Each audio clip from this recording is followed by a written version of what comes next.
Microphone check 1 2. Microphone check 1 2 3 4. Microphone check 1 2.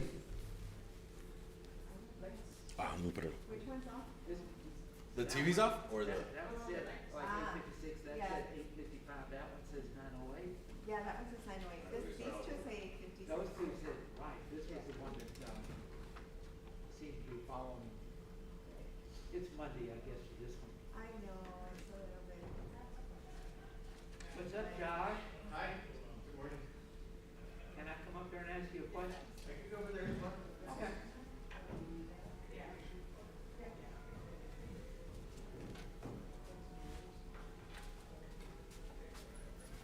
Is there any more movement on dealing with these digital? We are working, we want to know what's on, so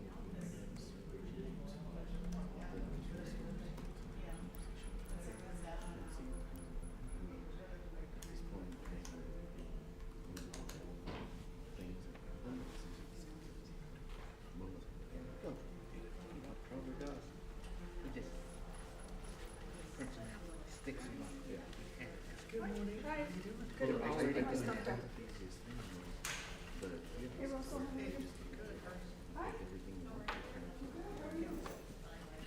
Yeah, they do that at it was a Stop and Shop, they did it in the Northeast. The other thing was. I'm good. How are you? Thing was, And then once you call, I don't know if I told you, you can control the slides here or the arrow down, or hopefully this is working better. No, Yeah. no. Cool. But yeah, if you send it to me, I'll send it to IT. Having lost a family member to a drunk driver, I think selling liquor on the sale is just bad news all around. yeah, they have the digital. Yeah. It's just something it just, because of that, it just doesn't go. Okay. Is it He's gonna Prime send L? it to me and then I'll send it to presentation. What is the Prime? Prime LD. But again, I don't understand why. Prime LD. And then we'll, I don't think there's. No, Prime, PRINE.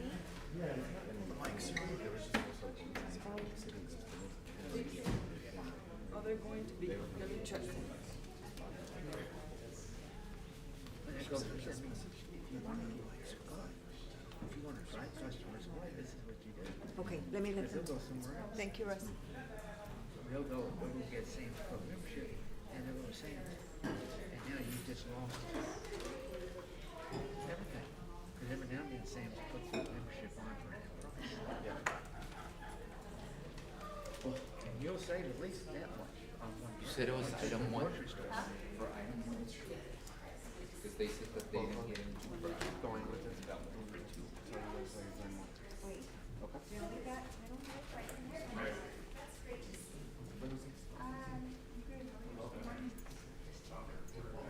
And you're forwarding down the. Okay.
John.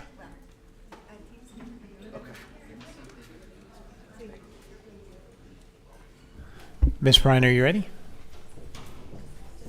Okay.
Okay, got it.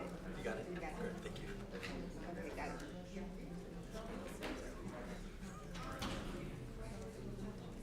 I just got it. Okay. Yes. Okay, let me tell her you're forward.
Okay, Ms. Bryan, are we ready?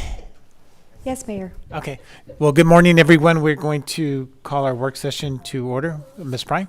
Yes, sir. Good morning. This is a work session of the El Paso City Council for Monday, June 23rd, 2025. It is 9:06 a.m. Mayor Johnson is present and presiding in council chambers along with Mayor Pro Tem Chavez, Representative Acevedo, Representative Maldonado Rocha, Representative Boyar Trejo, Alternate Mayor Pro Tem Fierro, Representative Canales. Representative Nino is running a few minutes late today, and Representative Limon will be joining virtually. Okay. Well, good morning, everyone, and welcome, and glad to have everyone here. Hopefully everyone had a really good weekend, and we're getting ready for the rain that's going to be coming, which is going to be a nice treat for El Paso. Representative Canales, would you lead us in the Pledge of Allegiance, please?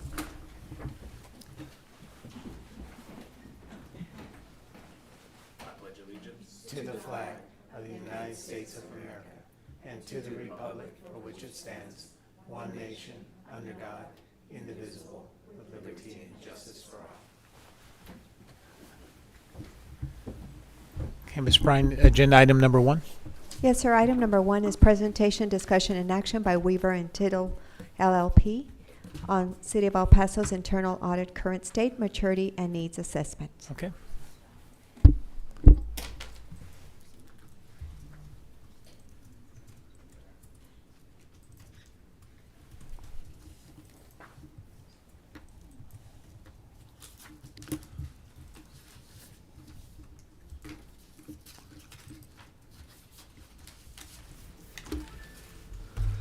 Good morning. Good morning.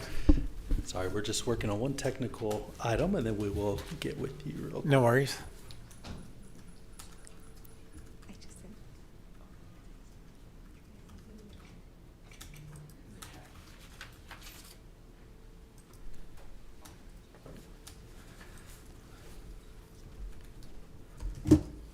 And IT's working on bringing that presentation up.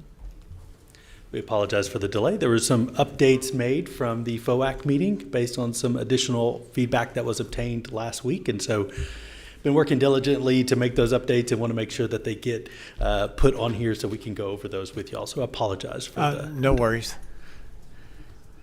And once that gets up, we will begin.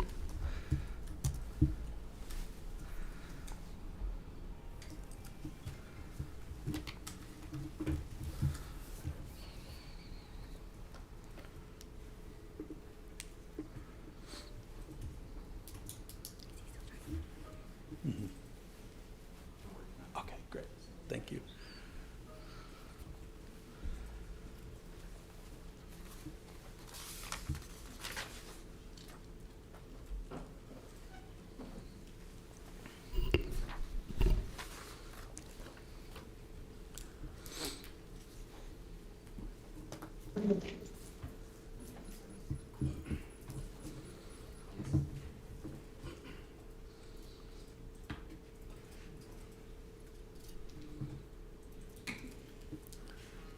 Ms. Prime, Representative Limon is on Zoom. She is in Teams, sir, but I don't see her on camera, Okay, and she needs to be visible to be able to be counted for the meeting. okay, So I think she's working on turning on the camera. okay.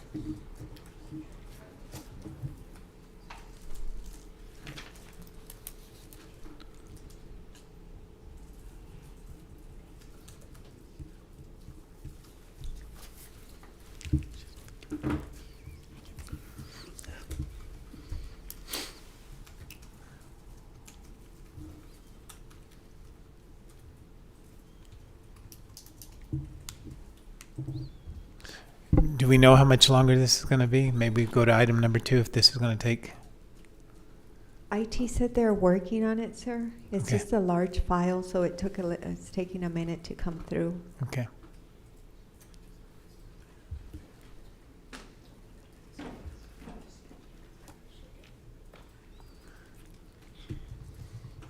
Are you guys okay on time?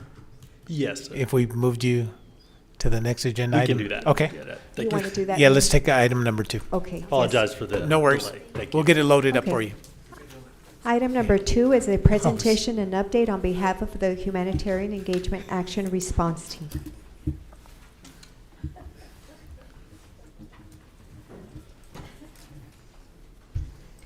Good morning. Good morning. How are you guys? Good. Just going to wait for IT to bring up our presentation. So thank you for letting us present to you today. This is definitely like our passion project for the leadership behind me. With us, you'll hear a little bit of the voices of the leads and the anchors of this cross-functional team. This hasn't been easy, but it's surely a beginning to what's to come forth. So you'll hear a little bit about what we've been doing in the progress, and then a call to action of what we want to see next. So first off, we're going to kick it off with Commander Lopez, followed by Lieutenant Milner, and then we'll also hear from Officer Machado as well. Mayor, morning. Council, good morning, Good morning, Commander. and thank you. Very excited about this process that we've been working on. Initially, we started looking at criminal trespass about 2 years ago. And it has evolved into the HEART cross-functional team project that we've been working on to address unsheltered and unhoused individuals in El Paso, sometimes the forgotten demographic. What we have done is we've gone from police enforcement only to providing services and resources at the front end before the police department is called in to assist with enforcement efforts. Initially, I'd say in November of last year, when we started asking stakeholders and the cross-functional team to start meeting, we maybe had 2 or 3 representatives from outside entities or agencies join us. That has evolved, and as we go through the PowerPoint here, I will explain The long hours, the research, the surveys, our trip to Phoenix, Arizona to see best practices on how they're doing their CARES project. So ultimately what this came down to is I started reviewing data and I looked at the number of hours an officer or officers would take to deal with a criminal trespass, whether at a Walmart, an encampment, or illegal camping. And officers were spending close to 8 hours dealing with this one individual or group of individuals. So that's a lot of hours, transportation, booking costs. And what caught my attention immediately is these same individuals that were being booked into the county jail were being released almost immediately because it is a Class C misdemeanor for criminal trespass. So the officers, or a second group of officers, would get dispatched the following day to handle the same exact situation with these individuals. Now with the services that we have on the front end and with the support of the cross-functional team and all the stakeholders, it's phenomenal where we've come in the last 6 to 7 months. And with the support of our city leadership team and the executive and the chief of police and especially El Paso Helps, who have been phenomenal, this is our presentation. Next slide, please.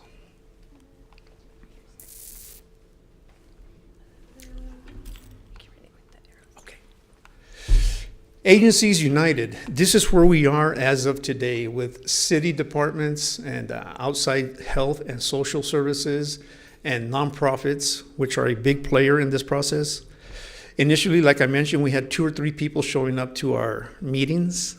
Now we have a total of between 20 and 30 agencies and entities attending our biweekly or monthly meetings to address this unsheltered, unhomeless situation that we have here in El Paso. And it really kicked off during the migrant surge from a couple of years ago. All these entities come together. We have tabletops, we have discussions, we have forums, we have feedback, and we're trying to produce best practices.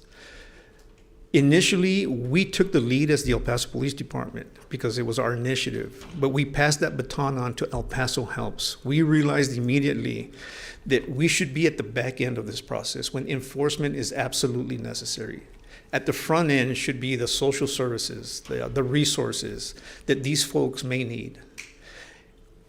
We remain cognizant of the fact that a lot of these people will not be receptive to these services that are being provided. So we keep hitting them with these services, whether it's housing, mental health, food, shelter, whatever the case may be. And we have identified this demographic as unsheltered, unhoused, veterans, and people with disabilities. So we incorporated that balloon of that demographic to provide these services that we're talking about.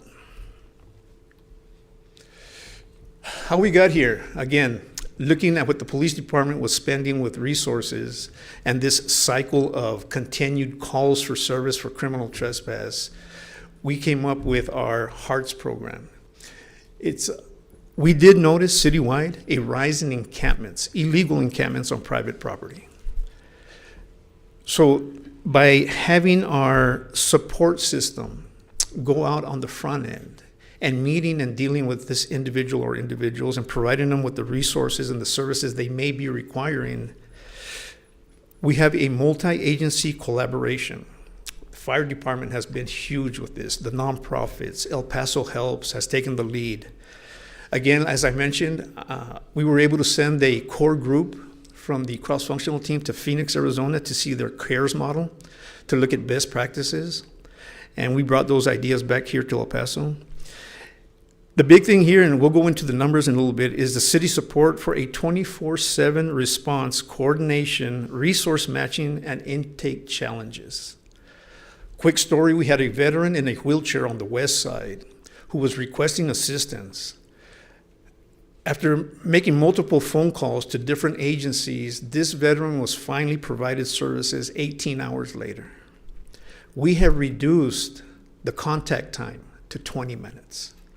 If an officer is dispatched to a person who is seeking services or resources, El Paso Helps and that whole system that we have in place will have someone, boots on the ground, talking to this individual or individuals within 20 minutes. I think that's phenomenal. What we've done, cross-agency coordination. Like Chief Asia says, we were herding cats, and it was very difficult at first. But we were able to corral everyone so that we could come up with a plan to address this demographic.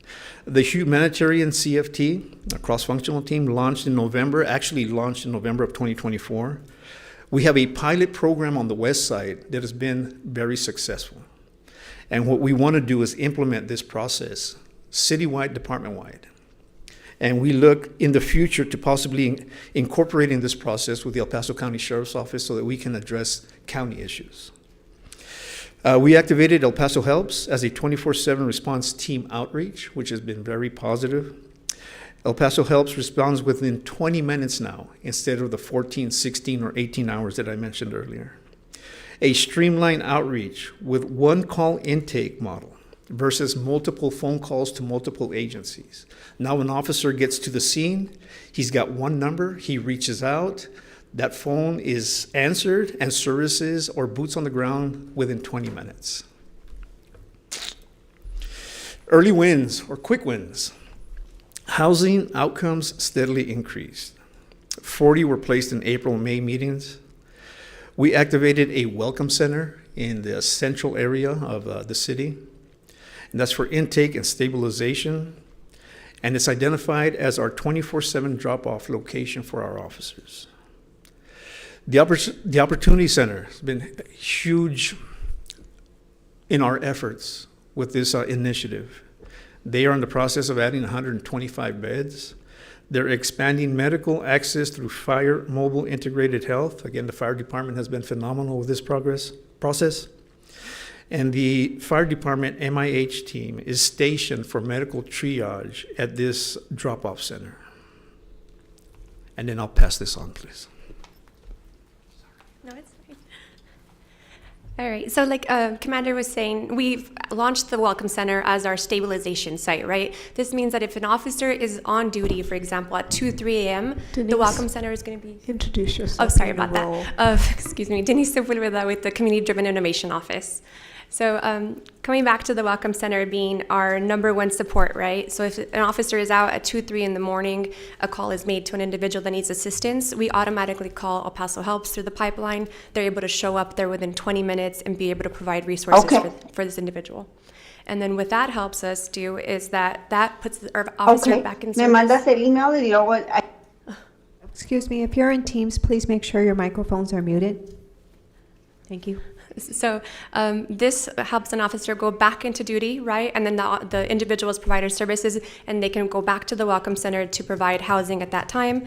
What this helps us do is that the Welcome Center now has 3 days to be able to place this individual, right? Working with the nonprofits, what they do is like make sure that they get, put into a situation where they go to the women's shelter, they get provided housing, they get the documentation that they need. But this is our 24/7 drop-off center, right? There is a banned list on many shelters, and so the Welcome Center will still take people that are banned, but they have 24 hours to place those other individuals with somewhere that can take them in. So that's the best part. And like they said, Commander said, that they're expanding to 125 beds. That's going to allow us that medical triage capacity, but being able to have the MIH team on site. So just to put it into perspective, the OC has about 90 calls monthly just to the Opportunity Center. That's a lot of on-site support that they need. So having them triage there is going to help with these costs as well. Something that we just recently launched is on May 13th, we launched on 311 app, we have now an encampment resource button, right? The officers can use as constituents as well. That helps us collect on-site data for the city that we didn't have before. So nonprofits do have their HMIS system, but we don't always have access to it. This will help us identify heat maps, where resources are needed, and then how we can all support, right? And then now what we've asked is that they'll collect the details there and have them available for pictures, right, and any reports that's there. But what IT is working on and hopefully launching in the next month is that we ask for a second caveat. That's going to ask for a mandatory question that's going to say, is there an individual needing assistance such as food, shelter, medical support, or veteran resources? And if they say yes, then it automatically routes to the El Paso Helps team, right? And then they're able to provide that quick service with their outreach services within 30 minutes. So we want to see what that looks like as far as launching it through 311, but that's going to help us collectively know where we need to focus our efforts and what that looks like. part of that too that launched last week is that we now have a script. So not only do we have it online, but we also have it if you call 311 services, they're going to ask you, the individual needing care. But if they do run this question there, this is already live. Well, it'll automatically route to El Paso Helps team. So that's awesome there. And then, so why does this help us, right? I'll give an example of one of the officers recently. So coming to these meetings that Commander was talking about, it's like a full service case management system that we have. We're able to track the full life cycle of this individual, who they are, where they are, what services are provided to them. So that's very important. But for us as a capacity of a city, that helps us. For example, an officer had a situation where an individual was trespassed from Walmart, right? So he had to move him to a different site. They moved him across the street to be able to provide services. He called El Paso Helps. They were able to show up. But when we came to these meetings, the officer was like, where is this individual? I still want to find out what happened to him. So he gave his name at the meetings that we had together, and they were able to say, he got services here, here, and here, because everybody was able to tell them exactly what services he went through and where he was at now. So that was very important for us as having as case management. If we route this using El Paso Helps, we'll be able to have that information for us available directly, where public safety can use it as well. So the whole data coordination is very important, right? Coming to these meetings with the nonprofits is, like I said, that full life cycle case management we have. So we have real life tracking as far as like who these individuals are, who we need to put on the list, who we're identifying. PD and fire come to let us know these individuals need assistance. We identify what encampments we have found, and we're able to give the locations, the types of individuals that are there. And this is where the outreach teams come out perfectly, because they come together and say, I'll go in the morning, I'll go in the afternoon, I'll go on a Wednesday, I'll go on a Monday. So it's that full line coordination that we have live when we're there. So again, monitoring their outcomes, what services are they getting used, where are they at housing-wise, what assistance do they need. Now we're gonna have the 311 app that's gonna help us have that live data internally. And then again, we launched it with the Westside Command Center, and we just got permission from the commanders and the chiefs 2 weeks ago to be able to launch it to another Westside Regional Command Center.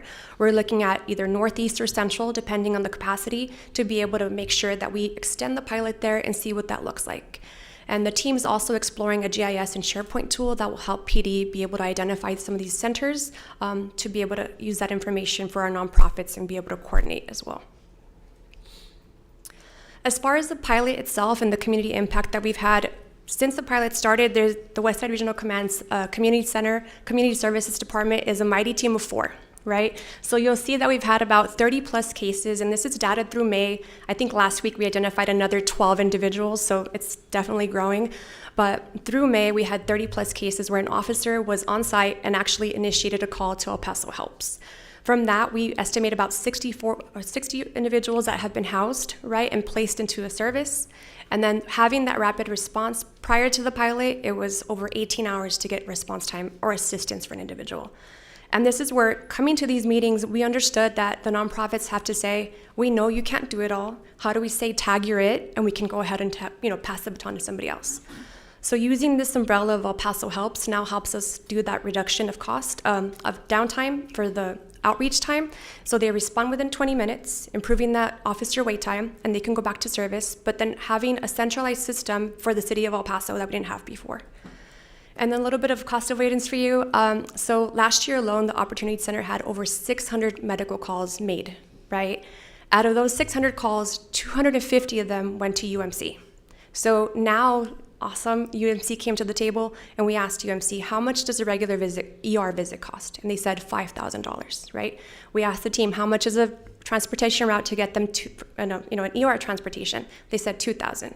So that's an average cost of $7,000 per person. Times the 250 calls that went to UMC, that's $1.7 million of costs that we can definitely help avoid by having this medical triage of the MIH team there. So the MIH team has been fantastic to be there on site for medical triage, providing the on-care support. If we're able to launch them there on site, they're gonna help us with wound care as well, and then have the capacity to reduce these calls for those folks that are repeatedly doing that. But they're also helping with outreach and drug prevention and overdosing education as well, and providing Narcan.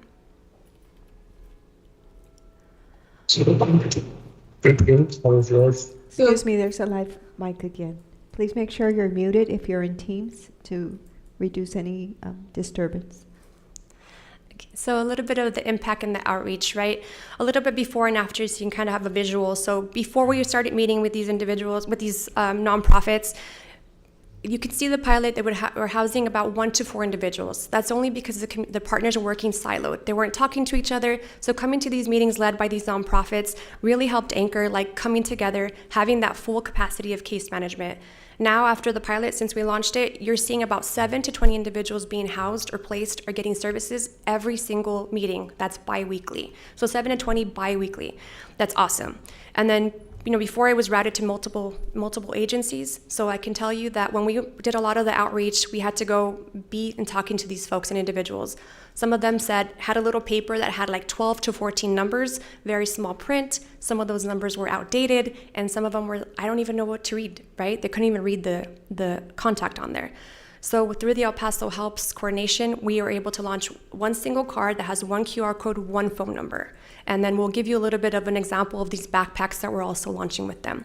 So now they can have this backpack, they have one number to call directly, they don't have to worry about anything else. So it's streamlined through El Paso Helps.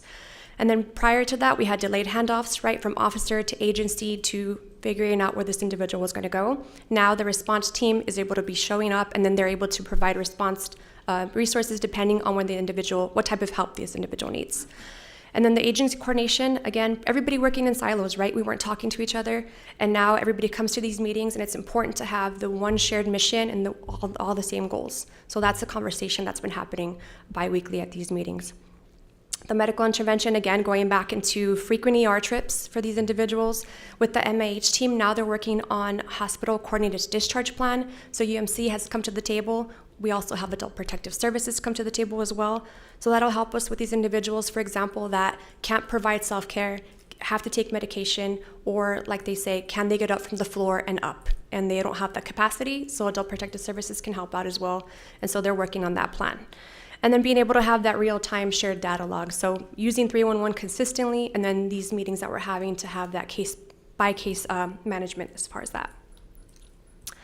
This is a quote that Mr. John Martin back here said at one of the meetings, and it was, just competitively, what makes you the expert? And he stood up and he said, not one of us is an expert, but collectively, we're all experts.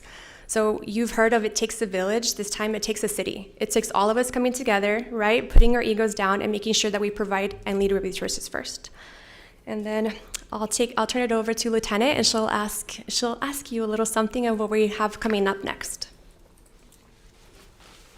Good morning. Good morning, Lieutenant Milner. I am the supervisor over the community services. I am so excited because what's next? As you can see, everything that the team has done, the history, and so where we are today, what's next? What's next is our VA event, and this is going to be a city-wide event that is going to take place 3 days, July 29th through the 31st. And of course, like Denise said, this is a one-team model. During that event, the veterans are reaching out to unhoused individuals that are veterans. However, we said, okay, you know what, let's partner with them. So the nonprofits that they told you about and the various city agencies that have been working together, we will be going out with our VA partners. And this will be for the 3 days. We'll be having 2 shifts per day, and we're also looking to get volunteers, and that website is open so that people can volunteer. Volunteer training will be the week of July 23rd. That'll be spearheaded by our VA partners, just to ensure that each of us is on the same, our goals align, we know the mission. And also police and fire as well, we will assist with the training as far as the public safety aspect to it.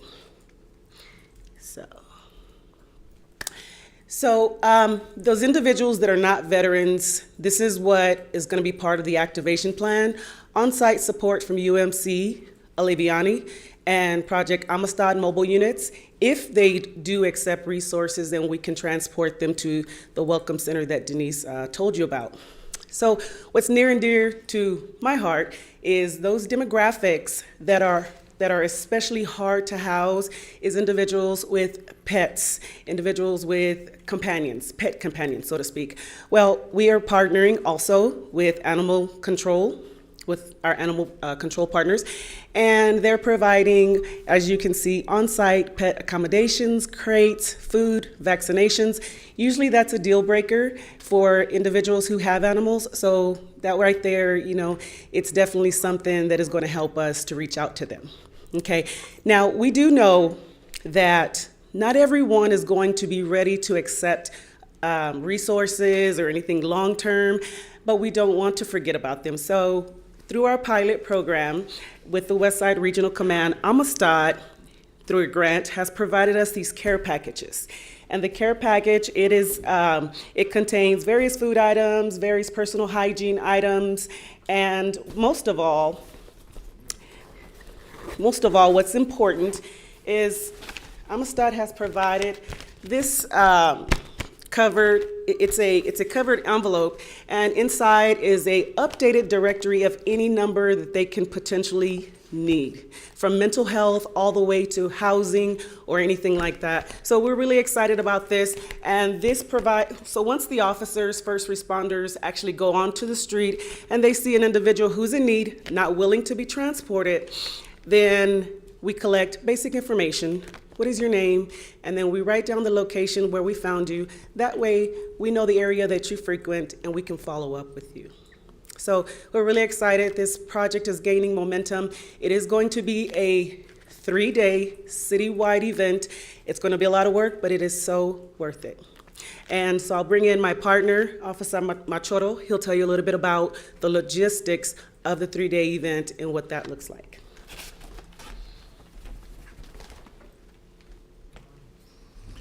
City Council, Mayor, Officer Machoro, out of the Westside Regional Command, Community Services. So how can we help with this initiative? How can we come together as a city and help? So the VA reached out to the police department and asked if they could use the regional commands as their staging points for the 3-day event. So on the first day, they'll be going to the areas of the Westside Regional Command and the Northeast. And they're gonna use those regional commands boundaries as the areas that they're gonna go reach out and give the services. And on that day, they're gonna use the West Side and the Northeast as staging areas. On the second day, it's gonna be Pebble Hills and the Upper East, and Pebble Hills would be the staging area. And on the third day will be Mission Valley and Central Regional Command, Mission Valley being as the staging area. So when I'm saying staging area, that's where they're gonna use the community rooms as an area to go and meet with all the volunteers, all the teams, get a game plan, get some briefing on some safety before they set everyone out. After the event, they're gonna come meet together at the regional commands, and then they're gonna have a debrief. Each regional command is gonna provide their PAR officers or their community service officers to provide safety and security during the event, and go out and give information as to, because they're the subject matter experts in their areas, they're gonna tell them where they know of any areas where they're gonna have encampments or people that need services. But the PAR officers will not be enforcing, they're there to provide safety and security for all the members and teams involved. Animal Services will be on site to provide food or vaccinations for anybody that has pets, and then they'll give the optional to spay and neuter the animals if need be. Fire Department will be on scene, their MIH team, to provide any medical services to anybody out on the field. And we want to thank you for your time, and we'll answer any questions that you may have at this time. Wow, incredible, incredible. We have a few comments. Representative Trejo. And just to let you know, we do have all the anchors from our city departments here with us, as well as nonprofits, to answer any questions that you may have. Okay. Okay, thank you, Mayor. This is really amazing work that you all are doing. Thank you so much for coming together to take care of our community. I do have some questions. The El Paso Help, so I see that it was launched in January of 2025, yes? That was the pilot, yes, ma'am. The pilot, okay. And it's in partnership with United Way? Yeah, under the umbrella, so El Paso Helps is funded through community development, our department here, and so United Way is part of the umbrella that it works with them, as well as EHN, and we have some other, and Opportunity Center, the Welcome Center, and we have some other partners there as well. Okay. how is this being funded? It's through grant to community development. I will see if they're here. Oh, there she is. Good morning, everyone. Nicole Rodriguez with Community Human Development. El Paso Helps is funded through ARPA. Through ARPA. And then there was an extension of 3-year services under Home ARP. Got it. Okay. Thank you. Thank you. Is there training involved for the employees on how to work with the unhoused? Is there any training that's provided for them? So right now, the nonprofits are leading that, right? They have their own outreach teams that they support and they train. For this event particularly, the VA is going to help us anchor that training, as well as the United Way. So we just launched the portal this morning. It's going to be through Volunteer El Paso. So you're going to see that event and all the details as far as what's to come and what they look forward to, as far as like what's expected on the day of. So for this training itself, they will lead that the week of July 23rd. Okay. And that includes training for the volunteers as well? Yes, ma'am. Okay. It'll be training just for volunteers. Okay. What does that consist of? So right now it's going to be how they're going to collect data, what they should look for, precautions, and that's why PD and fire will be there as well to help.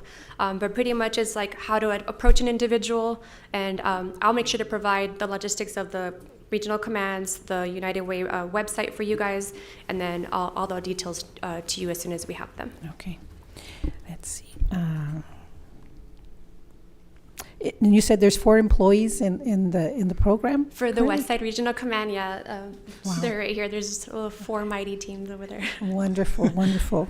Thank you all. Yeah, Yes, but just imagine if we launched this region like citywide to all the regional commands, right? That's like a tiny little amount of number, and it was a smaller pilot. So we know that the Northeast and Central are big, and so if we multiply those numbers, it's going to be huge across the city. Yes. Knowing that not everybody will accept the help, but knowing also that the outreach teams are committed to going back. Right, so they might accept help today, but they'll accept help in a month from now. So that's the mission, right? Making sure that everybody gets assistance. Very good. Thank you all again for all that you're doing.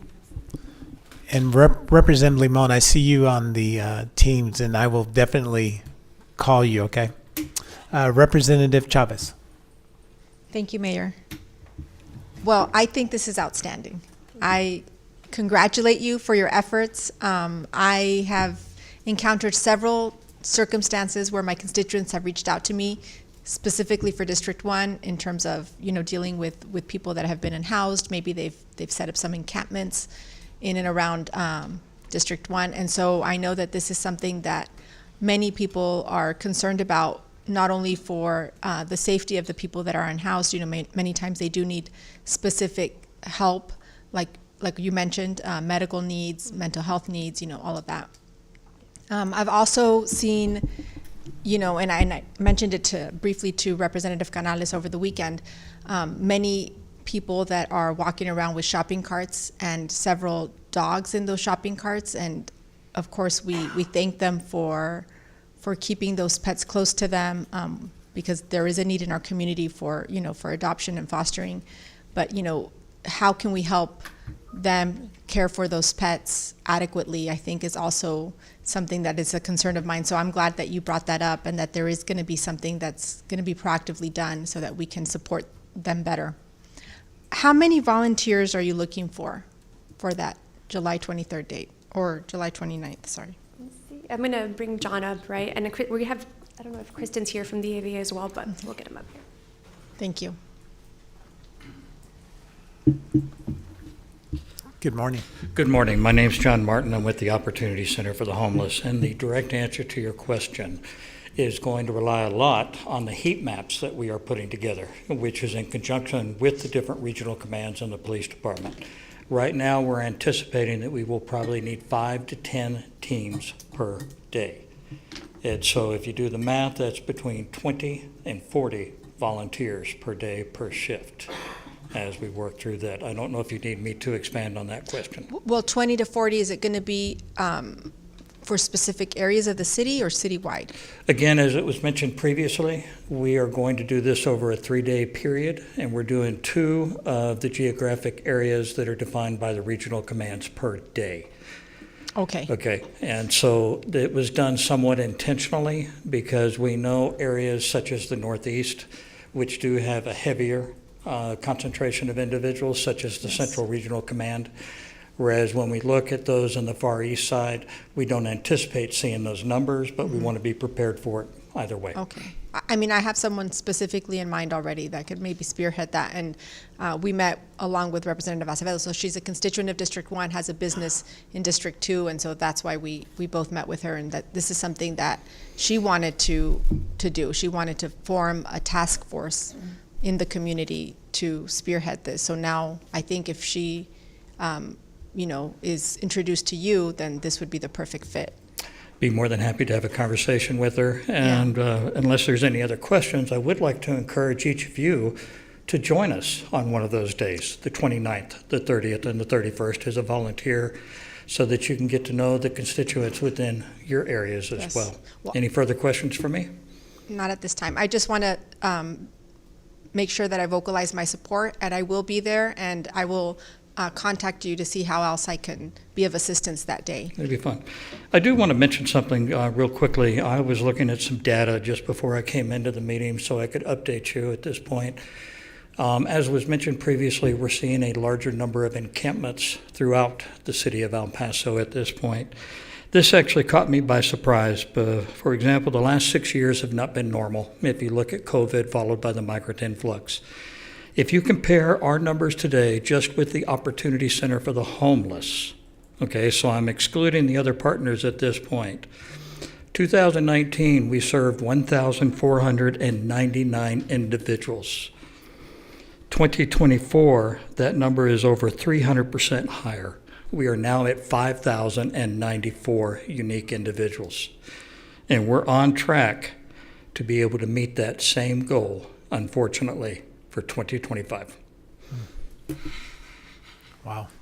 Yeah, and I think that for those of us who have maybe traveled and seen, the same concern in other cities, we definitely want to make sure that we stay at the front of this. And I think this task force is doing just that. And so that's why I think it's so important that we support it.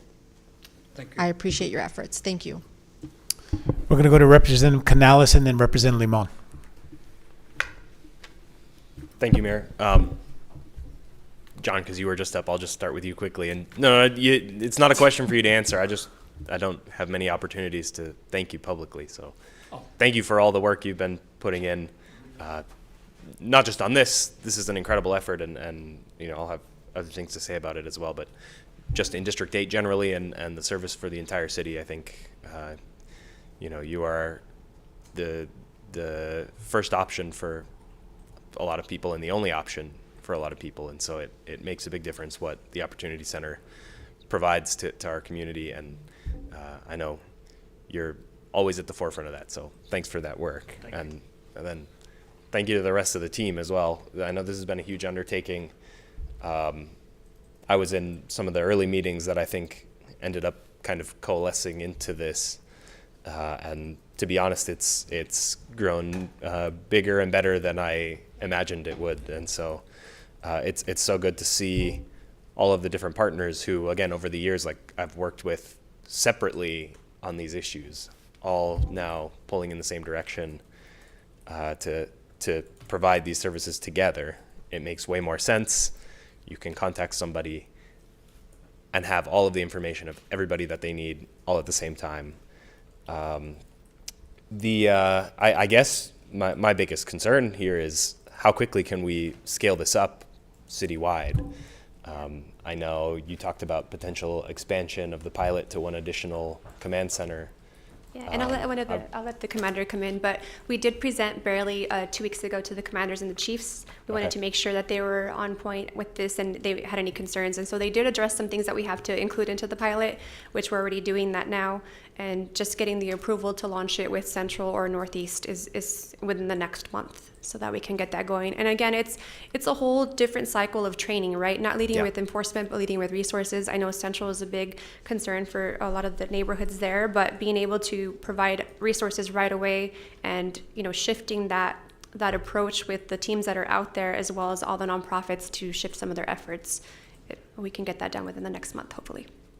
Excellent. Yeah, I think it's been a complete success so far. or as nearly complete as it could be. And so I'd be happy to see that roll out to the other command centers. Again, I understand it takes time and additional training and everything, but I think that the faster we can do that, the better, because like Representative Chavez said, the more we can be out ahead of this and be proactive, which I think is the whole goal of this program, I think the better outcomes we'll continue to see for people. I wanted to give a special shout out as well to the MIH team at the fire department. Oh yeah, they're back there too. I didn't see them hiding. But I had a conversation with Chief Killings the other day about MIH, and I know like it's been transformative for what happens at the Opportunity Center and elsewhere as well. I mean, they're doing an immense amount of work to really have that community health focus. So they're preventing calls from happening as opposed to having to respond to so many calls for service. Yes. And I think it'll make a difference for everybody else who needs ambulance service or medical service from the fire department. You know, this is a way to reduce response times across the board, not just in this area. So exponentially. Thank you to all of you. I'm available to help with whatever you need. I'll definitely be attending, and I don't know if we need to sign up for the volunteer training. We'll get with you on that, but I'll send you the website. I'll provide all that information so you guys can whatever you need share. from me, I'm happy to be there because I think this is a really important effort. Okay. Thanks. Thank you. Thank you, Mayor. Yep, Representative Limon. Good morning, Mayor. I'm hoping you can hear me. Yes, we can hear you. Thank you, sir. This is certainly a new adventure for me, participating in the meeting virtually. But I did want to comment on and congratulate every single person that is on this team. Very early on, Miguel Guerrero in our office was able to find out that there was no category for illegal encampments on the 311 app. This was shortly after we started using it. And after meeting with Ivan Gris, this was added to that particular window. And so the illegal encampments came up to be part of the entire process. I am just incredibly amazed by how much work has been done by every single member of this team. And I can tell you, to the leadership of the team and to every person that works, that on July 31st, all three of us in my office will be volunteering and will be part of this volunteer training that will be taking place. Thank you very much, and I really appreciate all the work that you have done. Thank you. Thank you, Representative Limon. Representative Acevedo. Thank you, Mayor. We've had long conversations, and I've been really annoying with you, and I appreciate all of this packaged into this really nice presentation. This is really, really important work. I'm really thankful for it. I have a few questions, and one of the things that I kind of wanted to dive into is you said that you've housed a few people, I think like 50 people, if I remember correctly. And so I think at the root of this, one of the major things that I see as this being an issue, it's a housing problem, right? Mm-hmm. And so I think this is something we need to really focus in on. So what does housing look like under what you've been doing so far? Yeah, so I'll let one of the team members chime in a little bit, but for the pilot itself, we've housed about 60 individuals. That's just with the pilot for the West Side, right? That doesn't include all the efforts that the nonprofits have done. That's exponentially. We're in the hundreds as far as that. But as far as housing, I'll let John and Kristen chime in so that they can get that for you.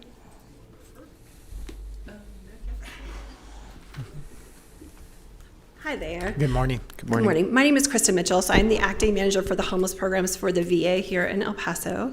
So you had a question about the housing? Yeah, here? what does housing look like? And in the presentation, it says that there were quite a few, 60 individuals were housed. So what does that look like? So that would not be, so that would the pilot program, so on the West Side. So I'm with the VA, so I can speak to the VA and how we do the housing. And I can tell you right now that we have about 370 active vouchers with veterans that have been placed into permanent housing. We have, I think, 12 to 14 more vouchers that we're going to be working on here in the next couple of weeks. So hopefully we will have those filled shortly. And maybe we'll be going back to ask for more vouchers. But it can be difficult here in El Paso, I won't lie.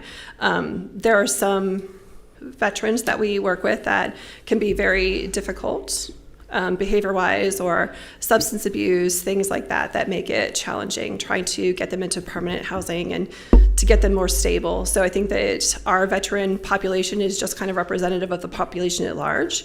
So I think that those continue to be issues that we struggle with and that our landlords would struggle with. Okay. And I'm assuming the rest is Opportunity Center housing? Okay. Again, John Martin with the Opportunity Center. And again, when you talk about housing, I thank you for bringing that comment up. That is something that we as a community need to focus on going forward.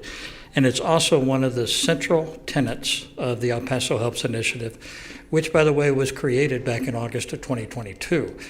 And then we came into the pilot project that was indicated by Denise. But we have 3 funded partners, which include ourselves, and of course we provide the shelter component along with some housing.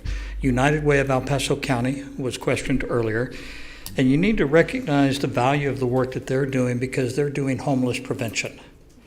And in anticipation of the question, just so you know, to date they have housed 354 individuals, which equates to 136 households. So that's an average family of about 3. As you sort of work with that.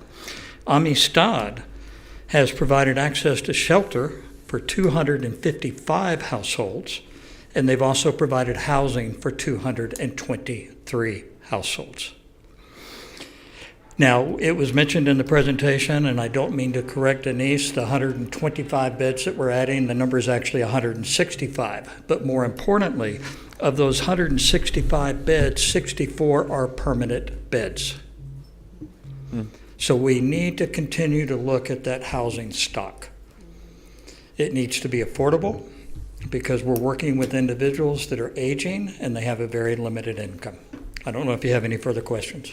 I think that explains it nicely. Thank you so much. Thank you. I guess, Denise, I have more. But in terms of kind of working, I know the continuum of care is kind of in a rebuild phase at this point. And you're working with nonprofits. Are there efforts to reduce any duplication of efforts that others are doing? And then at the same time, you're collecting data and you have heat maps. Yeah. And so how are you sharing that data to make your decisions? So we work to, they are also part of this. They have a seat at the meetings that we have biweekly. So they do come to these meetings and we do share again, information as far as we have a by name basis list that we kind of all go through every single meeting. So that's important to know. We work together with our crime analyst, Dr. Milo back here. He helps provide some of those heat maps as far as like what PD has. And then the outreach teams, we kind of overlap those maps together as far as what they encounter as well. The important part of these meetings, it's like, Officer Machado comes in, he's like, hey, I have this past meeting, we had about 10 individuals that we were able to identify that they needed assistance. And it's just sharing the locations, sharing their, a little bit of their story from the officers and what they've found out, and giving that to the nonprofits so that they can like tag your it, and then they provide assistance to them. And then we put them on our list, and we're able to track them every 2 weeks when we meet. So, it's been growing, a small list that we had. Now it's a couple pages, right? And so these meetings start at 8 a.m. Before it was just like a 1 hour meeting. Now we have 3 different types of meetings. We have an outreach meeting, we have a medical meeting, and then the local team itself as far as with community development, as far as what the next steps are for funding. So, and now it's divided into 3. So we're definitely working quickly to leverage different avenues for that. And what role is the county doing right now? Because I see the $1.7 million at UMC, and if there were efforts to mitigate that with more, I think that's something we could really capture. Yeah, so we just had part of their Justice Division come to these meetings as well, and then UMC just came forth within the last 2 meetings. So that's where they're working really closely with the MIH team and working on a hospital discharge plan and what that looks like. And then Captain Aranda has arranged a meeting, so we'll meet with the rest of the hospitals on July 3rd, and hopefully we can get them on the meetings as well, so that we can start working on something total citywide. And with the discharge portion that you're just talking about, how are we having that court-ordered ability access to medication for people that are unhoused with mental health needs? I'll let Captain Aranda come back so you can talk about that as far as Okay. that portion.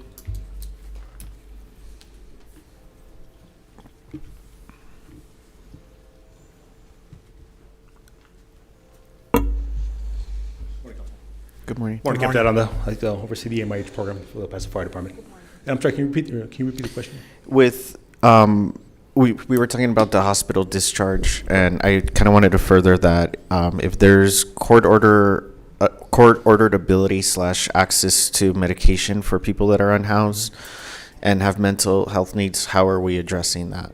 Correct. So we're working with the hospitals currently to create some sort of algorithm, right, to make sure that these individuals are getting the right care at the right place. So whether it be mental health issues, housing, food, the issues that we were having is that kind of like hospitals, a lot of these facilities can't take every person that's unhoused for different reasons. And it comes down to capabilities, correct? Some facilities may not offer mental health. Some facilities may not offer accommodations for individuals with pets. So I guess it just depends on the individual themselves once they get discharged and where they fall into in the parameters. So is there something more with EHN that Correct. we could really... We would send those individuals over to our partners with EHN. Okay. The last thing I had, and thank you so much, is when we're thinking about this, are we thinking about more permanent physical locations that can help with this? Because I feel like that might be more of a long-term goal, right? And you're doing a lot in the short term. So what does that look like? And then the second part to that is, can you please come to the Northeast? Because I think we're already doing some work there with our big cross-functional team that we're doing, so this could integrate nicely. And obviously, I think this needs to go citywide, but this is where our constituents in District 2 are really calling in and trying to find solutions for that. So that's why I'm also saying that. As far as long-term housing, I think that would be a good question for Mr. Martin. And the MIH team has been doing amazing work citywide. Just at the opportunity center themselves, we've been able to house individuals or place them in long-term rehab facilities. We currently have 3 individuals completing a 90-day rehab program. We've been able to house approximately 35 individuals. And these are the high utilizer groups within the Opportunity Center. So whether it's rehab centers, long-term drug rehab centers, or actual housing, we've been able to accomplish that as well. Okay. Yeah. Denise, did you? I felt like... No, I think your county question, John can answer that. Okay. If you still want that. Okay. Sorry, I thought I was finished, but that was it, though. No, I wanted to specifically acknowledge the work that the County of El Paso is doing. As you know, they tend to focus on those individuals that are justice involved. And as a direct result, the county has recently made an investment of approximately $4 to $4.5 million. I don't recall the exact amount, to basically create the infrastructure that's needed. Those that received the funds include the Opportunity Center for the Homeless, which is what's helping us to build the additional beds as we work through that. El Paso Alliance, also known as Recovery Alliance, and the Rescue Mission of El Paso. The Rescue Mission of El Paso, to give you an example, is purchasing the lot across Lee from them, and I believe they've already acquired it so that they too can have additional capacity. So you're seeing quite a bit of effort coming in from both the municipal as well as the county side of the fence. Okay, that sounds great. Thank you so much. Representative Rocha. Thank you, Mayor. I appreciate it. And first, congratulations. What a Herculean effort this really is for all of you that are involved. And so I thank you so much for just really being so thoughtful in your approach. That was one of the first things that actually Rep. Canales and I, when we first met, spoke about, was the homeless population or the unhoused population, and how there needs to be some type of outreach to help them from the city side. So thank you all so much for your efforts. I just have a few questions, so bear with me. Are there any additional resources, policy changes, or any additional city support that would enhance these efforts that you all need? Let me refer to the community development. Sure. Hello, Nicole Rodriguez with Community Human Development. I think when we talk about the supportive services that are around, we get our annual entitlement and we utilize those dollars, particularly ESG funds, for homelessness specifically. Utilizing the ARPA dollars was our way of getting creative with our limited funding sources to provide gap services. These were everything that you hear today were gaps in the system that we're filling. And so while we don't have bricks and mortar locations, we have a dream and we have the foundation to start working, and then the partners that are willing to come to the table. Thank you so much, Nicole. And so I know that Rep. Acevedo asked a question regarding the county piece, and I know you're bringing in the El Paso Sheriff's Department as well. Is the Justice of the Peace, are they involved at all, the JPs? Do you all know? And I only say this from this perspective. I had a situation where there was an encampment on a private property, and unfortunately the unhoused that were living there became difficult for the tenants that were living in the surrounding, they were abutting into that property. The JP helped to create that writ to be able to kind of make sure that we can get those, like EPPD would be able to go out and enforce the writ at that point if that's my understanding. So is there any, assistance that the JP or even the drug court, is there any collaboration with them at all? I know the JP has come to the meetings, and so we identify some of those individuals that are there as far as getting assistance. Good. Okay. But that's as far as the conversations, like all that case management that we have there. Okay, thank you very much for that. And then the other thing, let's see. There's just a couple more questions. So overall, it looks like you all had 42%, and I did that based on the 600, right? You had 250 that went to UMC out of 600. I know it's over, so it's a minimum of the 42%. Are any of those repeat patients? Yes, ma'am.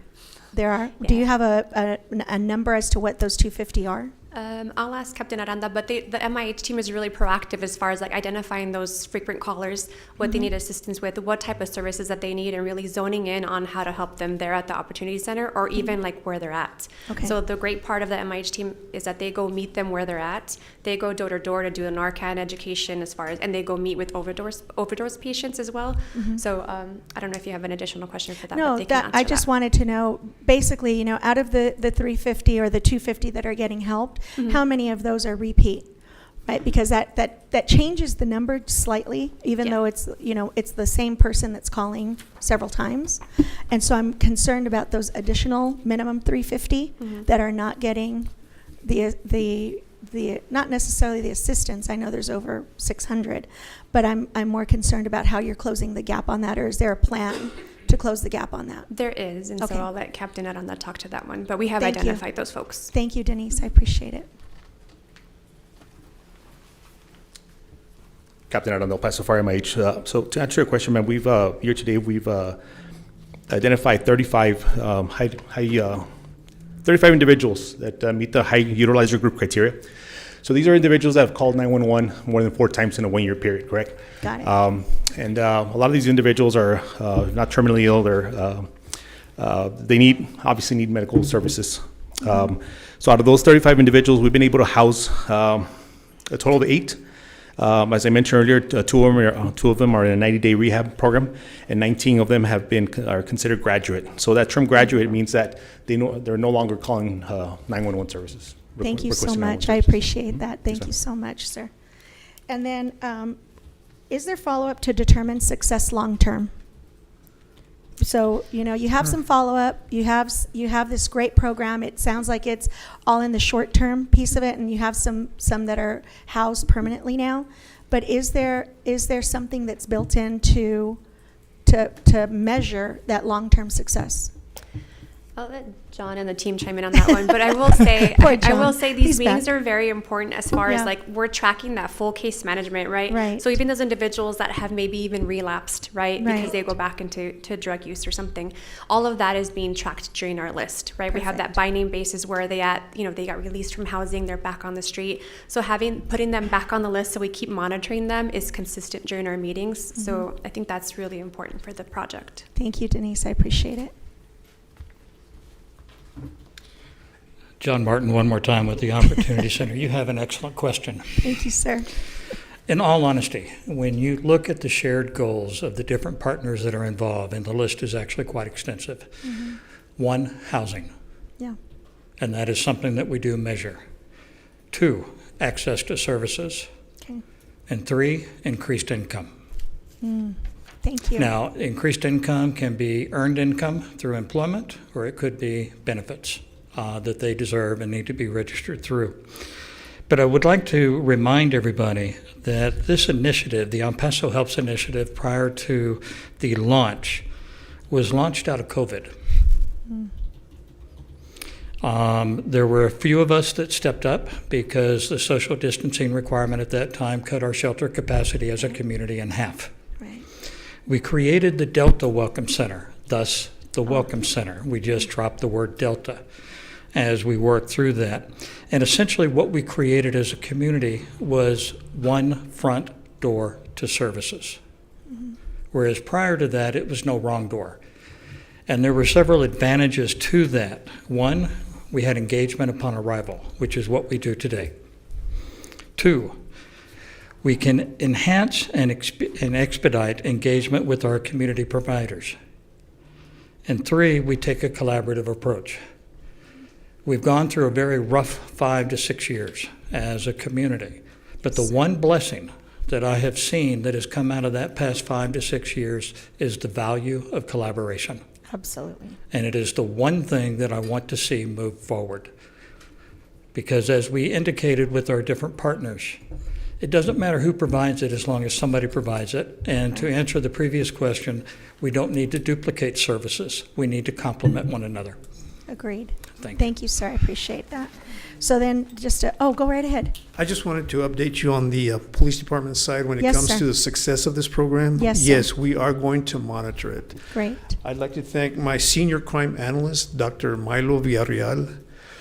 I know we put a heavy lift on his shoulders to produce these heat maps, but we would be able on the PD side to track the number of calls for service, repeat calls for services, and services provided. With these heat maps, what we're going to do is we're going to share them with the team members so that we can schedule, introduction days with these individuals at their place of residence, which is a unsheltered or a homeless camp.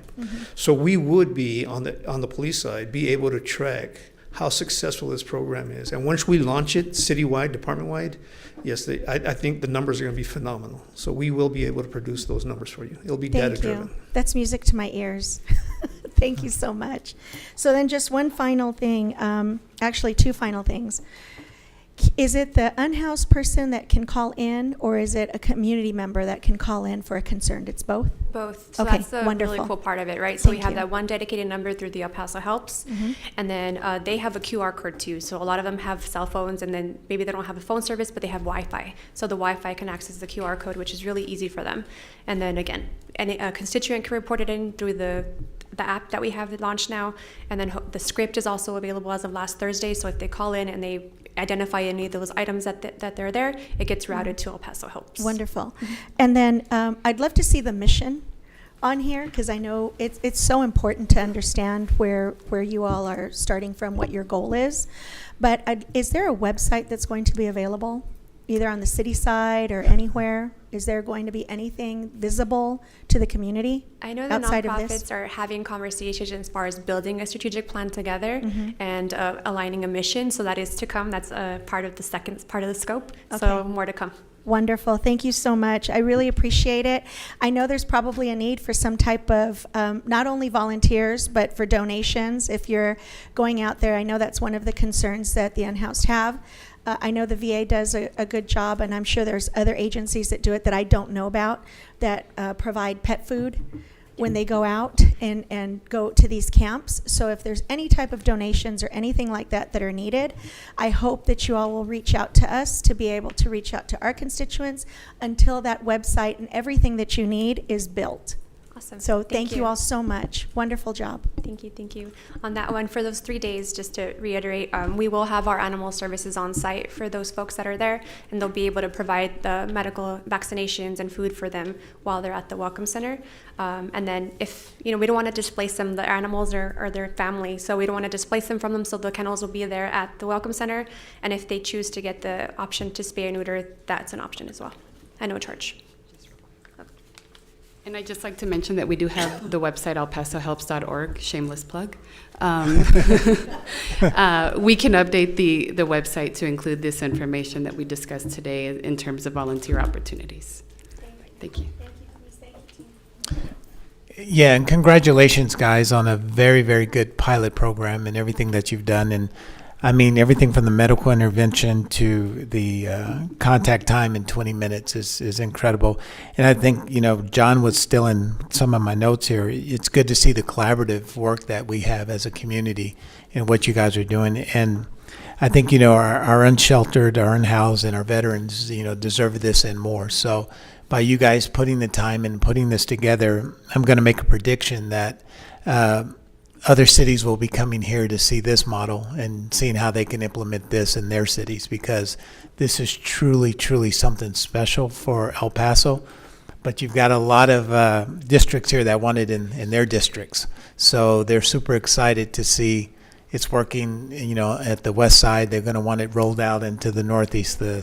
They're wanting it everywhere. So you did such a great job that everybody wants it. Commander. Mayor, now you're stealing my notes. I have received calls from other municipalities, other police departments, not only statewide, but region-wide, asking about our process and how they can mirror what we're doing in their cities. So I think it's very positive. Yeah, that's because you guys are doing one heck of a job. And I'm going to read the slide one more time that was presented where it says, no one of us is an expert, but collectively we are all experts. So I agree with that. And John, we're going to put your name at the bottom of that one. So very well done. And I'm going to ask my colleagues here to join me in a round of applause, because this is something. It's all for them. Thank you. And Mayor. Thank you, guys. Ms. Turner would like to speak on this item. Sure. Good morning, Ms. Turner. Good morning, Mayor and Council. I may be a little slow today. I'm fresh out of the ER. It's very difficult to impress me. You basically have to climb Mount Everest barefoot and no oxygen. I am so seriously impressed. I am so damn proud of these people. Pardon my French. They have solved a problem that cities across the nation are facing. And not only that, you've made the bean counter in me ecstatic. I now have more police officers on the street.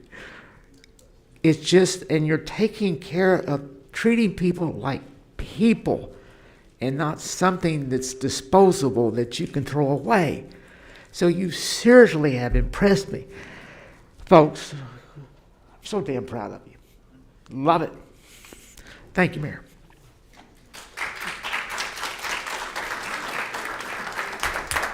Ms. Prime? Yes, sir. That will now return to item number 1, and this is presentation, discussion, and action by Weaver and Tidwell LLP on the City of El Paso's internal audit, current state, maturity, and needs assessment. Good morning again. Good morning again. Well, thank you so much for y'all's patience this morning. No worries. We have our technology worked through. It is my pleasure to be here today to present you all with the preliminary results of the internal audit, current state, maturity, and needs assessment.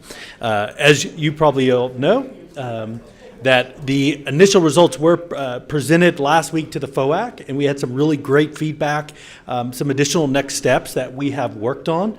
We'll be able to walk through what those next steps were and what we were and were not able to accomplish before coming to you all today. So there was definitely some items that we were not able to completely clarify, and we'll provide some of that in our procedure steps. And so just to reintroduce ourselves, again, my name is Brandon Tanis. I'm the partner that was over the engagement, joined by my colleague, Holly Hart, who serves as the senior manager, also supported by a great team.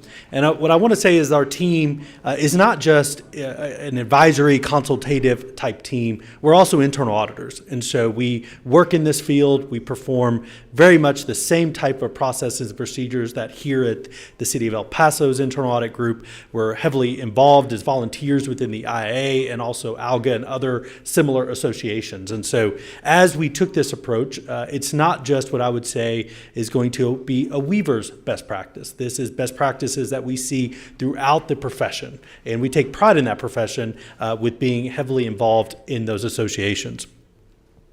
And so today we're going to talk through what our approach and procedures were, along with the maturity model and scale, our preliminary summary of results, and our kind of results overview.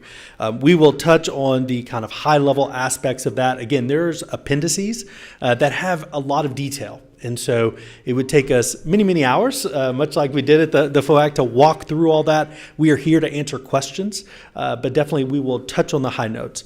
And so again, on the engagement scope, what I want to clarify is our engagement really was to assess the current structure, the organization, roles, responsibilities, and practices that were implemented within the city's internal audit department and coordinating activities, really to determine are those reflect the best practices and have the tools, resources, and capabilities to address the needs of the city. One thing that we wanted to clarify, that we clarified at the FOAC meeting as well, is we looked at really not just the internal audit department, but what's the internal audit function? The function is not just the chief auditor and the people, but also what are those assurance and advisory services that work day to day, not just with council and the FOAC, but also city management and key stakeholders to make sure that we're addressing the key risk of the city while improving efficiency, effectiveness, and maintaining an effective control structure. And so with that, we assessed the scope, then we utilized really a customized maturity model for the City of El Paso to benchmark the current practices. Now that was informed by a capability maturity model framework. This framework has been well established in the internal audit profession and used in similar engagements to be able to assess and evaluate internal audit function maturity. And we're going to talk more about that model here in the next few slides. The next was multiple different bodies of standards. We have the Institute of Internal Auditors has the Global Audit Standards, which just became revised and live in January of this year, and before was the International Professional Practices Framework.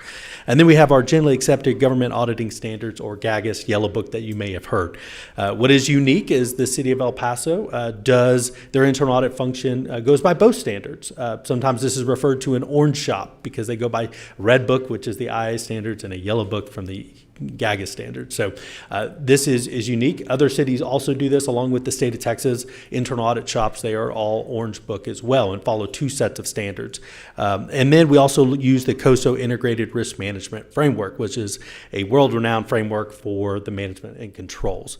And so while El Paso's internal audit function has demonstrated really necessary alignment and with the all these standards that we evaluated and through those peer reviews. And so again, peer reviews are done of the internal audit department, and to clarify that this was not a peer review. We did not go to see the minimum standards were followed for each one of those engagements. We looked at really our best practices, the collaboration, the coordination. How are we making sure we're addressing the strategic risk of the city and what is happening on the day-to-day, also with the structure and roles and responsibilities that are in that function. And so with that focus on the current maturity level of the city's internal audit function and to provide a clear roadmap to provide both short and long-term improvement initiatives aligned with the leading internal audit best practices. And so with those, we actually have 7 separate procedures that were performed. And this is not just a come in, have some interviews, talk to people, and leave. We did do a lot of those, but there's also 7 key areas. The first was evaluation against standards. And so with those, we evaluated the function with there's 5 key elements that come into that maturity model: ethics, independence, professional judgment, governance over the internal audit function, management of the function, engagement level planning and execution, communication, reporting, and monitoring. And that has, beneath those 5, you have 14 separate components and 55 different areas of criteria that were evaluated to look at what the current state of our standards were. We had stakeholder engagement and future state alignment, so we had a lot of discussions with city management, of course, Mr. Mayor and the council members here, the chief audit executive, and the internal audit managers, along with other stakeholders, about the roles, responsibilities, function, and collaboration with the department, and to establish what that target maturity level aligned with future goals. We also did a peer review analysis and benchmarking, so reviewed the prior internal audit peer review results, the supporting documentation to identify sufficiency of those current practices and procedures against those 2 sets of standards, and sought additional recommendations and best practices for internal audit optimization from comparable peer audit functions. We also looked at work papers, so work papers that make up audit reports, and so we looked at a sample of those files, including looking at the processes for planning, analysis, review, and reporting to determine the level of support for each of those sampled reports. Also looked at the internal audit's policy and procedures. And so how did those policy procedures, manuals, guides, and directives stack up? Did they have the necessary information to describe the roles, responsibilities, and how those are to be executed? And then also assess the risk assessment. So the risk assessment process informs the internal audit plan. And so we looked at a deep dive of how that methodology is developed, how it's executed, who's involved in that process, and how that is communicated for the internal audit plan. And then lastly, the internal audit charter review. So to clarify, there's two charters, to not confuse that the city charter. There's also an internal audit charter, which is very common practices within internal audit functions. They have a charter that really defines the roles, responsibilities, and abilities that are there for that function. And so those procedures were the 7 that we performed. I will add that we did perform additional procedures after the FOAC meeting last week with some of the feedback from Mr. Calderon, and we were able to revisit some of the previous documentation that was provided. Unfortunately, with some kind of pre-scheduled trips, we were unable to meet and discuss with him at that time. And so largely, there was no changes in our results, but we have added clarifying remarks throughout this presentation to clarify some of those main points. But in the sense of we were able to go through that documentation, but we're unable to meet due to some out of office that was already planned on his side. So we're happy to also have further discussions. Again, this is the preliminary results. At our next steps towards the end, we'll also talk about finalization. And so the finalization of that report in July will also include some of those additional contexts as well. So next, we're going to talk about our current state maturity assessment. And I'm going to have Holly kind of talk through this model because really when we talk about how we assess and perform these procedures, we have a standardized assessment model that is being used. And so I'll let Holly talk through that. Thanks, Brandon. Again, Holly Hart with Weaver, Senior Manager on this engagement. So just to give you a little bit more understanding of the framework that we used for this analysis, the capability maturity model. We talked a little bit about this at the FOAC meeting last week, but this is a model that has been around for 30 plus years. It has been advanced through time to really help organizations assess where are they today, where do they want to be in the future, and where can we close these gaps.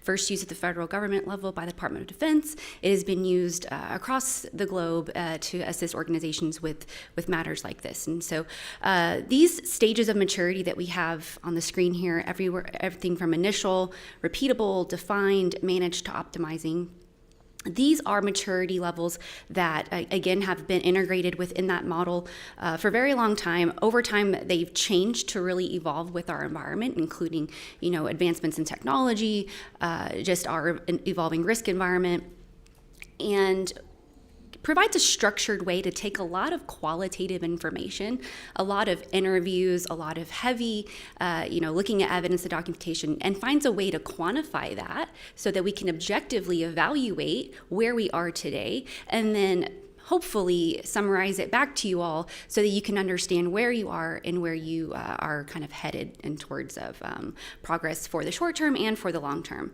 And so what we really found by evaluating the documentation, by talking to stakeholders, as Brandon mentioned, we met with the council, we met with the mayor, we met with executive management, we met with the internal audit department, and established that absolutely we do have foundational practices in place for our internal audit function. We do meet standards and requirements. We do have opportunities to improve, however, in the short and in the long term. And that's really the focus of our discussion today, is how can we move the needle and how can we really improve our function going forward. We established that, again, we're meeting our standards. We have some foundational consistency to be really moving towards consistency on an enterprise-wide level, which is in the defined stage. We have some work to do. So that means we are currently in repeatable level of maturity, requirements-driven. We especially within the internal audit department, those guys know what they're doing, right? They know what their processes are. They know what their procedures are. It's well established. And within the department itself, we did see that consistency. It's the enterprise-wide standardization that we are really looking to achieve, especially in the long run. And so another thing that Brandon mentioned that I want to emphasize here is the importance of understanding that internal audit is not a department. It is, again, a function. And I know that we've said that repeatedly, but it is so important to understand the cross-coordination and collaboration that's really needed for an effective internal audit function. So that's everybody at the Horseshoe, that's the executive management, the director level, process owners and the management team, as well as, you know, all the good folks in the internal audit department and the hard work that they do. And so those are all the coordinating activities that really come together that we really like to see these activities working together functionally to really see an effective internal audit function for the organization. This is just another way to frame where we are and where we would like to be. Again, we indicated earlier that we were in the level 2 repeatable stage, which really indicates, you know, we are meeting our requirements. We got foundational practices in place. Where we would like to see our function move in the short term is starting to really approach into that level 3 defined area. And then in the longer term target, moving into managed, which means we are more performance driven, more metrics defined. We have very clear feedback channels and coordination activities, a really clear alignment and continuous feedback loops with our strategic objectives and goals and the evolving risk environment of the organization. You might be asking yourselves, well, how do we know that we want to be here in the short term, and how do we know where we want to be in the long term? Really, that came from us diving into the conversations with you all. If you recall, you know, with executive management included, as well as Mr. Calderon in his office, we asked a lot of questions about not only what's going on today, but where would you like to see yourselves improve? Where do you see opportunities? What's working well and what's not working well? And that's all internally as well as externally. And so all of those conversations really showed us, as well as the fact that you guys even hired a firm like us to come in and do this type of assessment, we can see that you really are reaching to be in that defined area, enterprise-wide standardization, the fact that we're even here. Some of the things that we also derived from conversations with you all, especially regarding the desire to advance audit methodologies and practices, really incorporate best practice technology and data visualization, and really using our data to inform where we're going and where we're headed. Things like that really saw a desire to start to creep into that managed phase, which is why we see that in the long term, Level 4 seems about right for the city of El Paso. I will comment, you see, we haven't really talked about Level 5 optimizing. Not that there aren't a few areas where, of course, the city would want to reach for the stars and really operate in that area. We do have resource constraints, and it's not always, you know, throwing everything at the wall and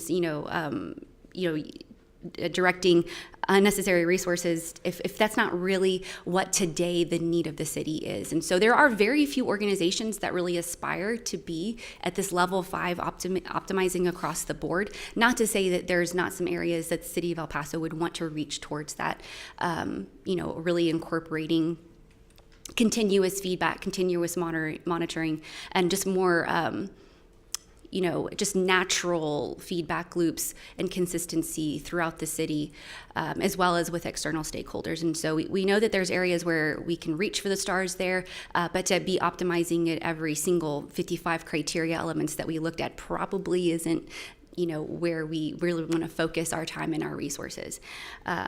And again, as we do move through these levels of maturity, it's important to consider, the cost, the complexity, and just the sheer lift of implementing some of these advanced business practices. And so that's kind of in a nutshell what we mean by our maturity model. Brandon's going to dive in a little bit deeper into what each of these levels really mean definitionally. He's really good at running through that quickly, so I turned that over to him.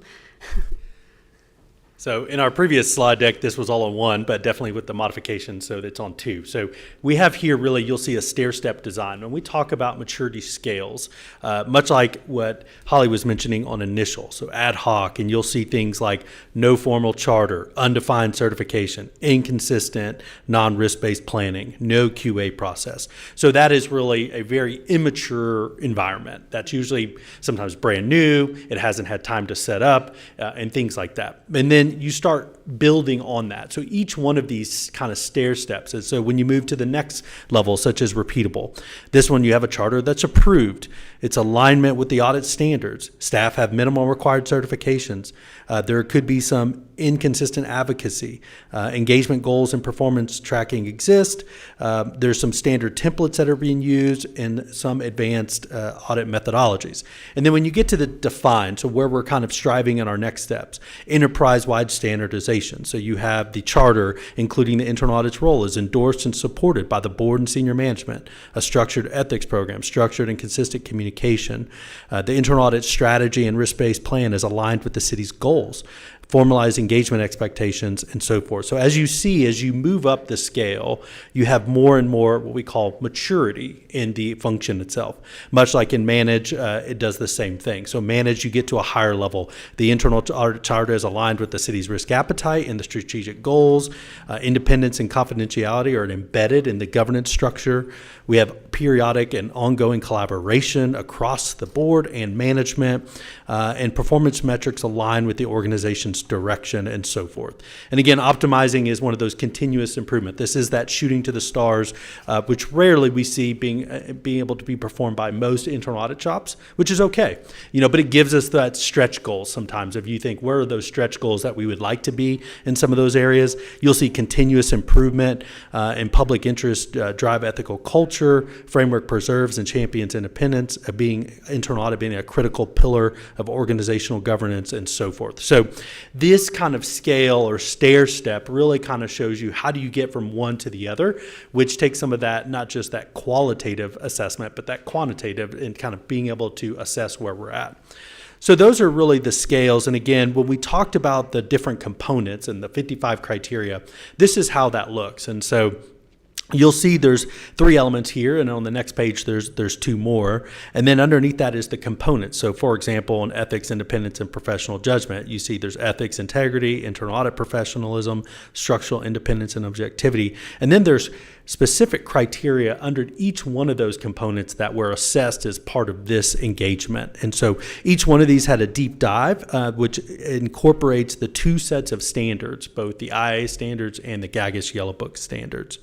And so you'll see that here continued with those final components and elements and that criteria. So again, each one of these was assessed in detail and really kind of comes together when we present next our summary of results of how did we come up with that. Well, each one of these criteria and areas and components and elements kind of make up where those recommendations come into play. So there is a framework and a methodology that was used. It's not just us coming in saying, well, we believe this is best practice based on our experience. This is actually embedded into a methodology framework. And so I'm going to turn it back over to Holly, who's going to do a high-level summary preliminary of the results. Again, we're going to talk through the preliminary result. There is a lot more detail and feedback that is in the appendices here, but I'll turn it to Holly. Thanks, Brandon. To reframe again, we indicated earlier in that repeatable level with progress moving into defined. In order to really boil all of these assessments that we did and these 55 criteria, I mean, if we kind of came at you with all the detailed results, your head would probably spin a little bit right now. So we boiled it down into 6 core themes that we want to present to you today. We discussed these at the FOAC, and we're excited to get some additional feedback on these today and moving forward. The first one is really, and by the way, we didn't just 1, 2, 3, 4, 5, 6, out of just kind of pulling numbers out of a hat. 1 through 6, the way that we've presented these on the slides is intentional. It's not as if one is more important than the other.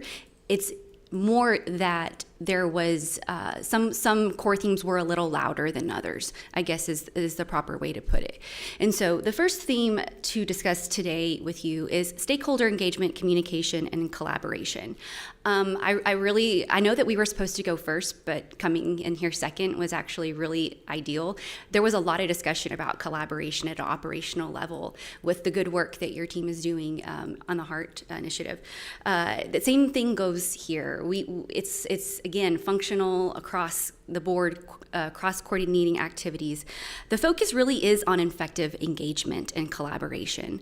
The internal audit function and the role is really to be seen as that trusted collaborative advisor as well as an assurance provider, giving you all as well as city management comfort that our risk mitigation strategies are either working or need improvement.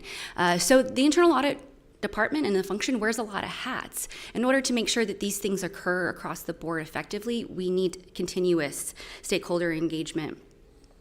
Really where we found opportunities to improve here is, of course, you all at the Horseshoe, but also at the executive management and director level of management.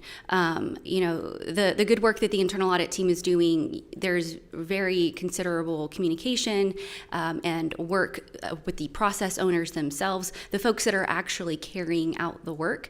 Where we saw some opportunities to strengthen engagement is going to be at the level of management where there's a lot more authority to make actionable change. We did see that there was not as clear documented evidence to indicate that was occurring consistently. Not that it's not occurring at all, but the consistency of that, occurring would be really great to ensure that we remain aligned, particularly when it comes to our roles, what is our responsibilities in these different audit activities, the expectations, and of course, feedback throughout the audit lifecycle. One of the things that I like to say that is true within Yellow Book is that planning is a continuous process. We don't stop planning and draw a hard line and then move into field work and never look back. In order for continuous planning to occur, of course, we have to stop our planning procedures at some point and move on. But in order for that continuous planning to occur, that requires continuous feedback, and not just from the process owners, but from the management team that is responsible and accountable for executing on that function and that process that's being audited in an effective way. Another thing that we discussed at the FOAC meeting the other day was that, feedback is great, engagement is great, but timely feedback is really the key.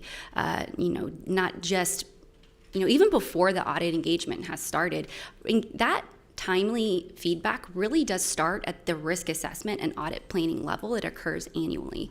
And we do know that there is stakeholder engagement and that collaboration does occur.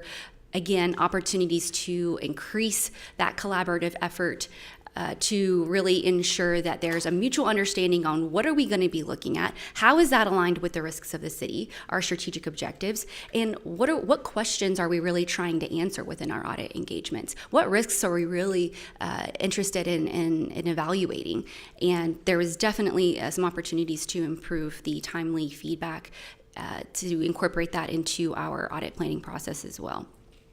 And so that is there's a lot more we could say here on stakeholder engagement, but that's definitely the summary level version on that core theme. The second theme, another one that it's very near and dear to my heart, strategic alignment of audit outcomes. The cornerstone of effective internal audit is alignment with the strategic objectives of the organization. You guys, I have pored over your strategic plan. I know that you guys have, 8 goals and 54 different initiatives under each of those goals in all different departments, which are carried on through your budget resourcing and allocation. Your strategy, your strategic objectives and goals really do affect the way we allocate resources, how we prioritize. That should really trickle down into our internal audit function and what we address with our limited resources of the function. And so what we saw here was really an opportunity to strengthen the alignment of not just what we're looking at from an audit perspective, but what are we looking at within that engagement. Whenever we say we're going to do, an audit, of the police department, within the police department, or not to pick on anybody, but they were just here, so they're on my mind. What are we actually going to be looking at when we go in there? Do we know what questions we're really trying to answer? What risks have we already preliminarily identified that we can speak to? Have we considered what the chief and what the lieutenants and everyone else that is involved would say about the risks that we've identified? Where are additional value adds that we can have? And all of that really comes from, again, because management's focused on carrying out and executing a strategy, and so are you guys at the Horseshoe. And so really more strengthening of alignment of the engagement outcome, the engagement objectives as well as the outcomes with strategic goals and key risks is fundamental to an effective internal audit function. And also driving measurable improvement. It's a wonderful thing when internal audit can come in here and say, yes, we know that we have measurable improvement in these strategic objectives of the city, or no, here's the risks that we are facing of not meeting our goals and our strategy for these reasons. And we have a cause and effect relationships that we've identified. Best case scenario, we've used the city's complex data to help tell the story and provide context around that. But it's a really beautiful thing whenever internal audit can come in and say, where are we missing the ball on what we set out to do as a city and what we've promised the stakeholders of the city. Let's see if I have anything to add here. Another thing for consideration too, where we see performance information and really holding the internal audit function accountable to this core theme does come in on ensuring that we've got performance information that's being provided throughout the year.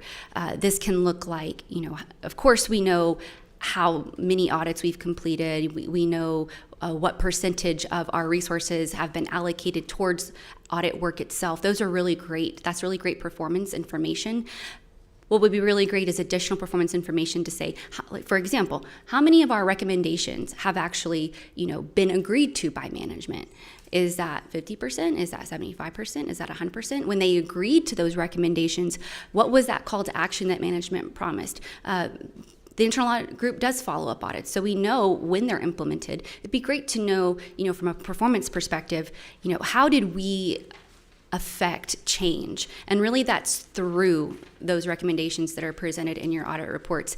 Recommendations that have sufficient detail to show, not be prescriptive, but not only provide, the action needed, but also to mitigate a risk or to ensure effective and efficient operation, but to hold management accountable to what they said they would do.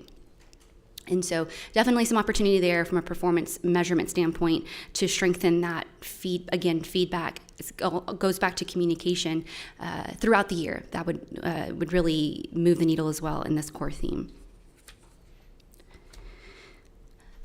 Core theme number 3, performance measurement and accountability. This differs from what I was talking about before in terms of performance information, in that here we are really talking about establishing a more structured approach for evaluating performance of staff and leadership, and more importantly, how are we evaluating the performance of the function in its mission, its call to action, ensuring alignment with the city's goals and objectives, and of course, standards. So we do know that the function itself hasn't had an evaluation. I know that at the FOIC meeting, we've discussed this.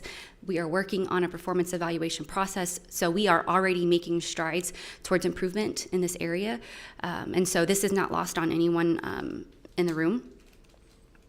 So again, it's not that internal audit staff don't have performance evaluations. They do have performance evaluations. What we would like to see in terms of internal audit staff evaluation is additional incorporation of some of the work that they've achieved during the year. There are so many feedback mechanisms that Mr. Calderon and his team obtain throughout the year. They've got end of audit client feedback. They've got wonderful mechanisms in place to get some of that feedback. Where we saw a little bit lacking, a little bit of a disconnect, is how that gets incorporated into performance evaluation. Not that they don't discuss it, just something we couldn't see throughout the documented evidence. And so again, really, that goes back to strengthening the competency for collaboration, for stakeholder engagement, for, how did our audit results really ensure that we remain aligned with the strategic objectives? Those are things that could be further incorporated into performance evaluation, which would be really helpful. And again, not that performance evaluation process isn't occurring. There is a lot of accountability on the internal audit staff currently. Again, opportunities for improvement, and we all liked to improve. I'll move on to the next three core themes. Again, we're going to have opportunities for questions later. We can revisit any of these. The fourth one, transparency of procedures. This is a fun one as well. One of the things that we noted when we discussed the internal audit function with the council, with the mayor, with executive management, with the internal audit department, there's definitely some opportunities to ensure that there is increased visibility and understanding and transparency of exactly how internal audit is executing on its mission. There was a demonstration that some of that is not as well understood as it could be. That just means that, internal audit at the end of the day, while, we're assurance provider, we're a trusted advisor, and a lot of times the hat that we wear is being a teacher, helping folks to understand what is our process, why do we do things the way that we do, what is our risk-based approach to establishing what engagements we're going to perform, and what our objectives within those engagements are going to be. Better awareness, more understanding. If those objectives do change, if there's something that requires some agility within that audit engagement process and the life cycle, what are the procedures and how will management know? What is the executive team? Are they going to be, called in for additional feedback? Again, not saying that's not occurring. What are the procedures though, and how can we give management and executive management some comfort that, if there are some, agility needed within the audit work, that we can be responsive to that and we can gain their feedback and clarity as well. And then again here, wanting to emphasize that the internal audit department is highly competent. You've got master's degrees, you've got certifications, certified internal auditors, you've got a CPA on deck, you've got government financial managers, government risk management. You've got a lot of highly qualified personnel within your department.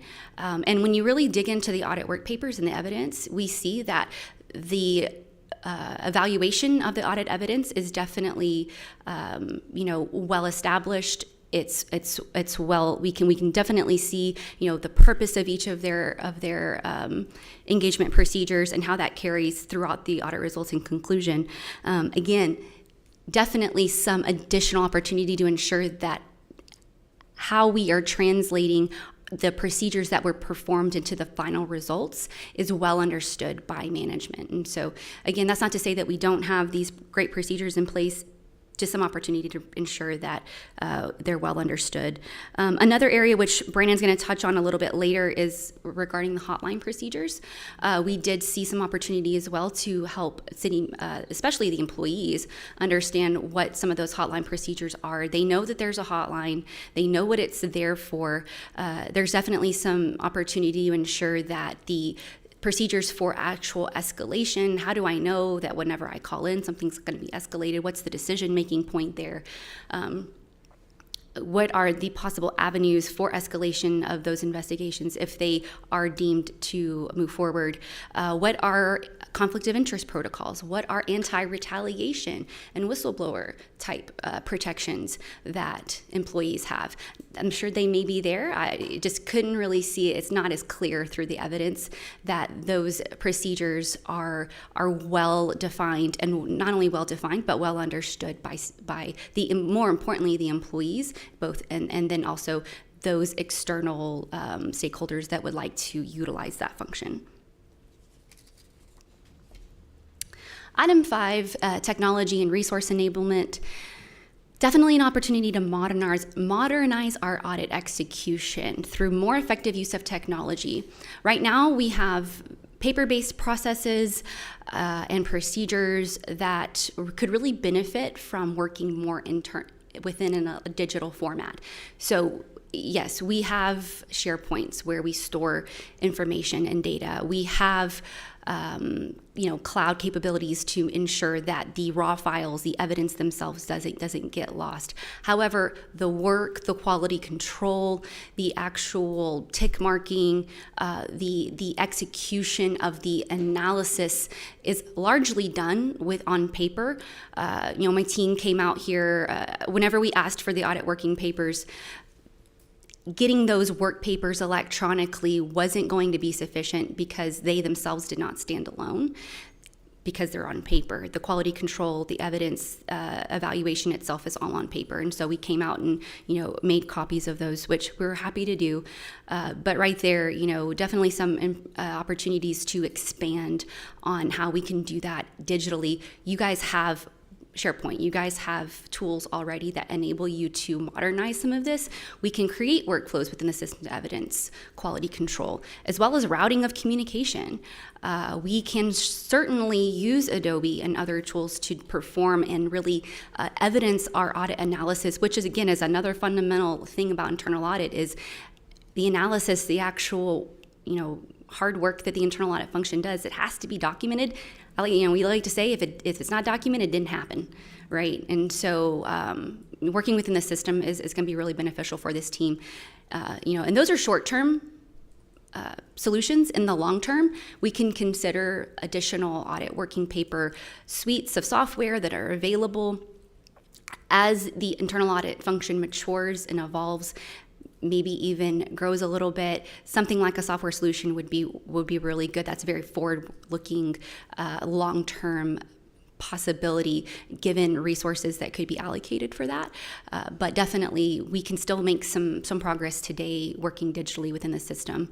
As well as, we want to be sure that right now, the files are greatly organized. You can tell that the team has really developed very consistent foundational ways and practices of establishing standardized way of documenting their paper files.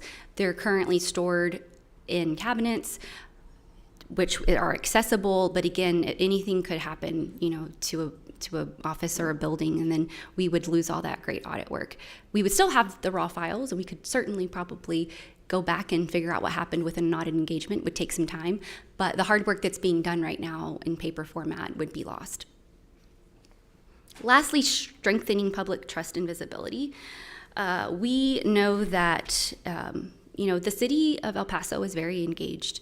They want an internal audit function that they understand what are the inner workings, what are those coordinating activities, how is my city working together, not in silos, to really move and make actionable progress on what they've promised they're going to do for us with our resources. And really clarifying and positioning internal audit as both that assurance provider and trusted advisor that works in the city, within the city. Plays in the same sandbox as everybody else. We're working together. We need all hands. I can't remember that quote. We're not individually experts, but together we are. I love that because I just felt like that was just so relevant for the discussion today. And again, for the public to see that that's occurring, and also understand and can visibly see the objective independence that the internal audit functions, and be able to balance that. That's a heavy lift, right? I mean, balancing transparency as well as confidentiality of information is not easy.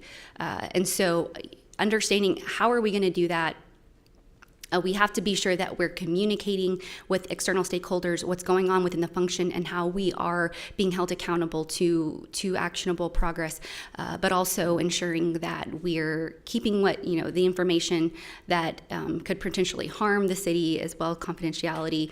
The internal audit function has policies that they don't discuss findings outside of the internal department and to their public. There's a reason for that. We have to make sure that things remain confidential until they're finalized.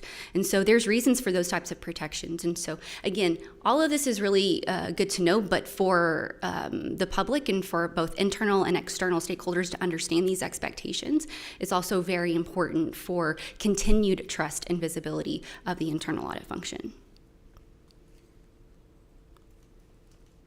All right, so I'll run through this. We've already talked about a lot of the undefined elements in these areas. Just to summarize some of the action points in each of these areas, which we've already discussed, so I won't go too much more in depth, because again, you can certainly ask us additional questions in these areas, and there's more detail in the appendices, and there will be even more detail, if you can imagine, in the final report. And so the first one, stakeholder engagement, communication, and collaboration. We discussed some of the need for clarity around roles and responsibilities, consistent stakeholder engagement, ensuring that those feedback loops are ever present and working effectively. A lot of what we can do is certainly establish clear communication guidelines, help stakeholders understand what is their responsibility, what is your responsibility, the who, the what, the when, the why, structured feedback mechanisms that include the follow-up procedures that ensure accountability. And we're not only talking about follow-up within follow-up audit, we're also talking about follow-up within the audit life cycle. Executive management is constantly kept aware of where we are in our audit process and what are some of the results that we're going to need validation from them. An important part of our procedures is validating that what we understand to be true is true. We see the evidence, we understand, what we think we know, but Brandon and I both know that we're always going back to the table to our auditees and asking for additional validation that what we understood is there additional context that we need to really understand the risk environment or the mitigation strategy. And this also helps to ensure that our recommendations are actionable and well understood as well before we even get to the exit conference itself. Strategic alignment of audit outcomes, again, another one that this is where I love to play with strategy and how that all works together and comes together. Opportunity to see some additional alignment in our audit planning process, in our objectives, making sure that aligns and is well understood with what we are here to accomplish as a city and our strategic goals and objectives. Some action points here: establishing a consistent methodology to align the audit plan with strategic initiatives and key risk areas. Some areas that we saw additionally improvement is for the direct consideration of operational effectiveness and efficiency within the risk assessment, the annual risk assessment process, as well as what are some technology risks as well. And so you guys have 9 different currently risk categories in your risk assessment. A lot of those categories are great to understand. Definitely some additions that we could recommend in terms of ensuring that operational effectiveness and efficiency is very clearly being considered within that, and how that aligns with the operations and the strategies that we're seeking to achieve and goals and objectives within the city. Some of the things that are, again, we're going to need high coordination with council and management to establish some agreed upon mechanisms for that feedback, for those not only within the audit lifecycle, but in the reporting process itself. Communication it's 3-dimensional, it's occurring continuously. We got communication and engagement during our risk assessment and audit planning process. It's continuing to trickle down through what we decided we're going to actually look at for the annual audit plan. When we say, hey, management, we're ready to start this engagement, feedback mechanisms and loops are in place and well understood, and I think, that really also addresses some of, well, why can't, is executive management actually engaged? Does management really understand the importance of why we're doing this engagement? For internal audit to maintain their confidence that this is occurring, again, structured approach. Management already knows that they're going to be there. Management already knows they're going to be at the entrance. Executive management already knows that they're going to be at the exit conference. Executive management knows that they're going to be at the horseshoe, able to answer questions while reports are being presented. That's a structured expectation that we have set for our internal audit function. Performance measurement and accountability. Really developing and implementing a performance evaluation system that's not only best practice, but aligned with standards to evaluate your function.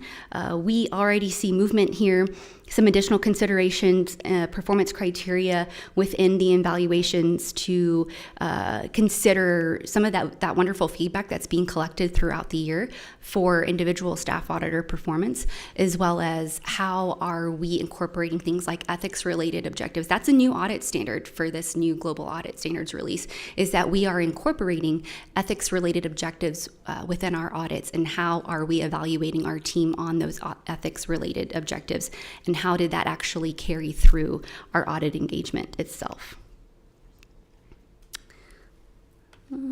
Okay. Moving forward, transparency of procedures. This really is just, again, communication. I don't want to sound like a broken record, but this is really ensuring that everyone across coordination, across all the different activities and functions that really define an effective internal audit function, those communication protocols are well understood. They solicit involvement, structured engagement, and educational resources are delivered on an ongoing basis. Again, I mentioned earlier that a lot of times, internal audit does wear a lot of hats, one of them being a function that is ever charged with ensuring understanding and teaching. There's a reason why all these folks are highly credentialed and have a lot of wonderful education. They do have the technical competencies to help. And so understanding how that works, and of course we talked about hotline procedures, that's included in this core theme as well. And again, Brandon's going to cover that a little bit more. Technology and resource enablement. Again, we've already identified some action points here in the short term. Better utilizing the resources that we have, especially converting manual and paper processes, including those for quality control and analysis of the audit evidence itself, into a more digital format. And in the long term, thinking about, do we need additional audit work paper tools for proper security, retention, availability, organization. The bigger an function gets, the more advanced organization methods and tools that are needed. And a lot of the software suites that are available also have some really powerful data analytics tools. Currently, the internal audit team does have those data analytics capabilities. It's really nice when it's integrated into our audit software, though. It makes a more seamless transition from that really robust data analysis into actually reporting that and how that's used to compel action from management. And then strengthening public trust and visibility. Again, this is really just about clarifying internal audit role, making it more visible to the public. Right now, internal audit's website does have a lot of really useful information on it. Something that we could do here is really identify, are there some additional things that we could include? Where is management on implementation of recommendations? A lot of the more defined and managed audit organizations have dashboards on their websites that show a little bit more about where management is in adopting and implementing the recommendations that are provided. And so that would help the public know where things are and balance the need for transparency, but also, we've already done the hard work to ensure management understands what their call to action is. And with that, I'll turn it over to Brandon. Thank you, Holly. And I know we threw a lot of high-level detailed results at you, so we will have time for questions. But I think what's important to also kind of regroup on those and think about all these key themes are very related. And so when you start fixing some of those areas for improvement to really get you to move that needle to that next level of maturity, you will see how all those kind of come together. And again, there's a common theme, the collaboration and communication and having that function itself to operate to meets the objectives of the city. And so we also say a common saying is internal audit needs to remain an independent and objective function, but we still live in the house of the city manager, right? And so you can't be alone and kind of doing your thing. It is a continual coordination and collaboration function while also remaining independent and objective. And we'll talk about that a little bit here in the 3 lines model in a second.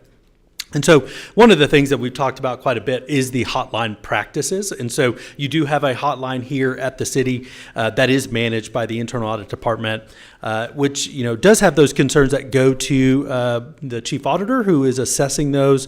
And really some of the current information available for employees on how to use that is dispersed across multiple sources. So there is a lot that is out there being communicated on the use of that. However, there is some of those that are, feedback loops, almost like what Holly was saying, that do not adequately detail, what is the expected resolution timelines? What are some of the conflict of interest protections and anti-retaliation? Some of those are very crucial too when you want to use those hotlines or report those as, am I going to hear something back? How long does it take? And definitely someone that has managed hotlines for a number of years, those are things you commonly get. Like, hey, I reported this, I never heard back. Setting some of those expectations so people, feel like, yes, it has been submitted, we are hearing you, and we are looking into it. Also, the communicating the performance and operations of those results to the oversight bodies, including the FOAC, does not consistently present information pertinent to effective governance of that program to ensure accountability. So, this also includes how we're reporting that. So realizing that a lot of this information that's being reported is also very sensitive. And so we have to make sure that we provide enough detail to the FOAC and the board of, yes, we are getting calls, but these are also the types of instances, trying to protect those that are submitting those until they can go through due process. And then the Internal Audit Department hotline policies and procedures manual that we did evaluate, did have some key elements that we would like to see, which are more some of the best practices, including provisions for periodic independent review of our effectiveness of that hotline program. Also defined anti-retaliation controls, such as the definitions for retaliation and training, and then provisions for independent or secondary review mechanisms and governance oversight to ensure accountability and fairness of the investigations. Because currently the CAE is the sole responsible for receiving reports and determining whether they should be escalated and evaluated or closed. And the determination of when and how those incident reports are escalated is not detailed to ensure consistency. That also ensures that there is a kind of panel that is looking at those to determine, one, is this something that can be substantiated, and what is the mechanism? That includes a lot of times collaboration with the legal counsel. That also can include city management, internal HR, and so forth when those kind of incidents comes up. And so as you see, we talked about those elements that we did not see defined, where we could be formalized more of the governance and oversight roles, detailed and transparent procedures that communicated to all the users, and again, established program performance reporting. And so having these in place and enhancing existing guidance would be very beneficial, not just for the employees, but also for citizens to see that fraud, waste, and abuse programs are taken, again, very seriously and evaluated, and how do we ensure that that's also communicated to our key stakeholders and within the city. And lastly here is we also performed an analysis of the internal audit charter. So much like we talked about in the beginning, you have a city charter, but that is different than an internal audit charter. So the internal audit charter really kind of sets what the roles, responsibilities, and expectations. This is a common document used by most all internal audit shops, which is baked into the different levels of criteria we talked about, the IA standards, GAGA standards, COSO framework. And we did identify that the mandatory provisions that you're supposed to see in a charter are there. And so those are 7 elements, including the mission and purpose, authoritative and responsibilities, independence and objectivity, access to records, compliance with standards, alignment with current organizational structure, and charter process, proposal process, and approval. So some of the future state recommendations, again, is to establish a review procedure to update that charter and define basis and collaboration with the governance stakeholders, including the FOAC, when that should be looked at, reevaluated, and approved on an annual basis in many cases to reassure that that's the expectations of the internal audit function. Consideration of greater clarity for internal audit's purpose, authority, role, and responsibilities within the city, which should be defined within the charter, and again, oversight responsibilities as well, including review of the CAE's performance and expense, and should be included to support transparency and accountability. Also would mention that with the new global internal audit standards, there's also expectations that go back to the governance bodies, and so there's more reliance now to have an engaged FOAC, for example, in this case, or audit committee that should be involved in the performance and assessment. And so it puts a lot more kind of responsibility and accountability that should be there on that oversight body. And then establishing a communication channel to ensure the final and approved charter is understood by all key stakeholders to reinforce internal audit's governance role. This is important to ensure, one, internal audit continues to maintain access to all records and the ability to evaluate all processes here at the city, not just financial or something like that. And so it's important to ensure that that is known by all, especially when you go into a sensitive area and it's kind of like, well, what is your rights to come and look at this area? So it's great to have a charter that's not just updated, but also communicated and available so that that can be shown as well. And last time when we talked about when we talk about a governance model and what that looks like. And so in the internal audit world, there's something called the 3 lines model. And that here is, you'll see the depiction. And in that, you have really 3 main bodies. Your governing body, which in this case would be the FOAC. You have management, which is your first line management, second line management, and internal audit. And so what I like about this model, which used to be called the 3 lines of defense model, and they removed the defense name of that part of that name a few years ago, mainly because defense sounded like we had barriers up and that we couldn't communicate and collaborate with. And so the Institute of Internal Auditors definitely was reassessing and working with this model to say, really, this is a 3 lines model that has to have collaboration and coordination across all bodies. And it's not just we have a kind of barrier or a wall that says we can't do that. And I like the up and down arrows. So when you see the up arrow, that's an accountability or a reporting, in this case, management and internal audit to the governing body. And then you have down arrows, which are your delegation, your direction, resources, and oversight. And then my favorite is the sideways arrows, which were the alignment, communication, coordination, and collaboration. Example, for management, internal audit to work well together, they have to communicate and collaborate and understand that when we have an audit on our audit plan, does it address the risk as of today in our city? What are the questions, like Holly mentioned? What are those questions that we want to answer that either come from this governing body or they're coming from management, executive management, to say we have questions, we want to know how this program is operating, and then defining that within our audit plan. And again, that constant communication and work, because again, management is going to perform management functions and not internal audit. So internal audit has to remain independent and objective and not performing management function or making management decisions. That includes the adoption of controls or resolutions, things like that. Internal audit is there to work with management to identify solutions to help them move forward in that process. And so on our last slide, before we get to our kind of questions, Holly's going to kind of walk through what internal audit strategic alignment can look like for you all. Yeah, and we don't need to go too in depth. This was just a slide that I threw in. I know that, strategic alignment can be a little tricky. The Internal Audit Department does have a strategy. It is required by new global audit standards to develop a strategy for how it's going to meet its mission. The requirement is also that that strategy align with the city's strategic plan. And so the way that we really think about this is through a few avenues. We, of course, the audit function understands what is the actual audit risk universe. I can't remember exactly how many, I think it was 8 different components that the risk assessment breaks out your city at the department level, not so much the process or functional level, but that is currently how we have defined our risk universe. We have our city strategic plan.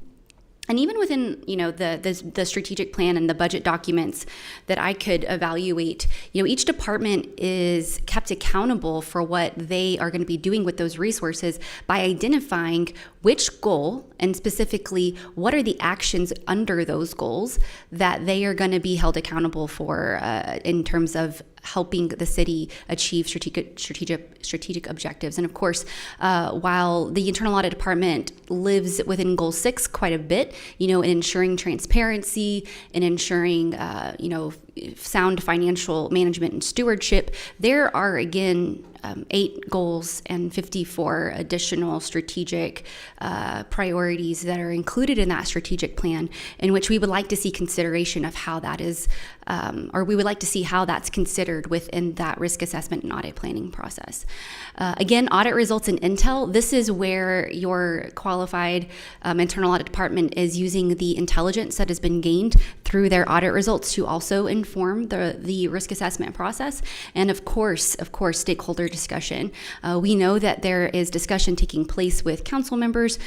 It's not quite as clear how that is executed through executive management. Not that it's not occurring, it's not quite as clear and well documented for us. And so how, is management and council really being engaged timely to help inform what we're looking at in terms of our audit plan? And, really a lot of times that's accomplished by not just presenting the risk assessment results, but kind of saying, hey, just a casual conversation.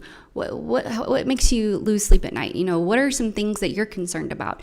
Not necessarily ranking which audits we should do on the current, a draft plan, but getting more insights into maybe things that audit hasn't considered. And so all of these things really go back into how we develop our annual audit plan. That includes audit selection. And when I say defined scope and objectives, I'm not saying that we have nailed down exactly everything we're going to look at within an audit engagement, but we have some preliminary idea of what those scopes and objectives are going to be, what risks they're going to address. Do we know what strategic objectives or goals that they're going to possibly affect? All those things could be really more clearly defined in that audit plan. Along with those risk considerations and strategic focus. And again, this is a two-way street. That arrow between the plan and the strategy is going both ways for a reason. It's a continuous cycle, right? We are constantly taking, not just on an annual basis, but throughout the year, results and performance feedback, being agile to our evolving risk environment and incorporating that into how we execute our strategy for the internal audit function in the city. Thank you, Holly. And so before we go open to questions, we'll just go through the kind of next steps here. And so again, today was the preliminary results. We had those preliminary discussions last week with the FOAC and then come to the council today to talk about that, along with some of the additional clarifications, which I think Holly did a great job of providing some of that.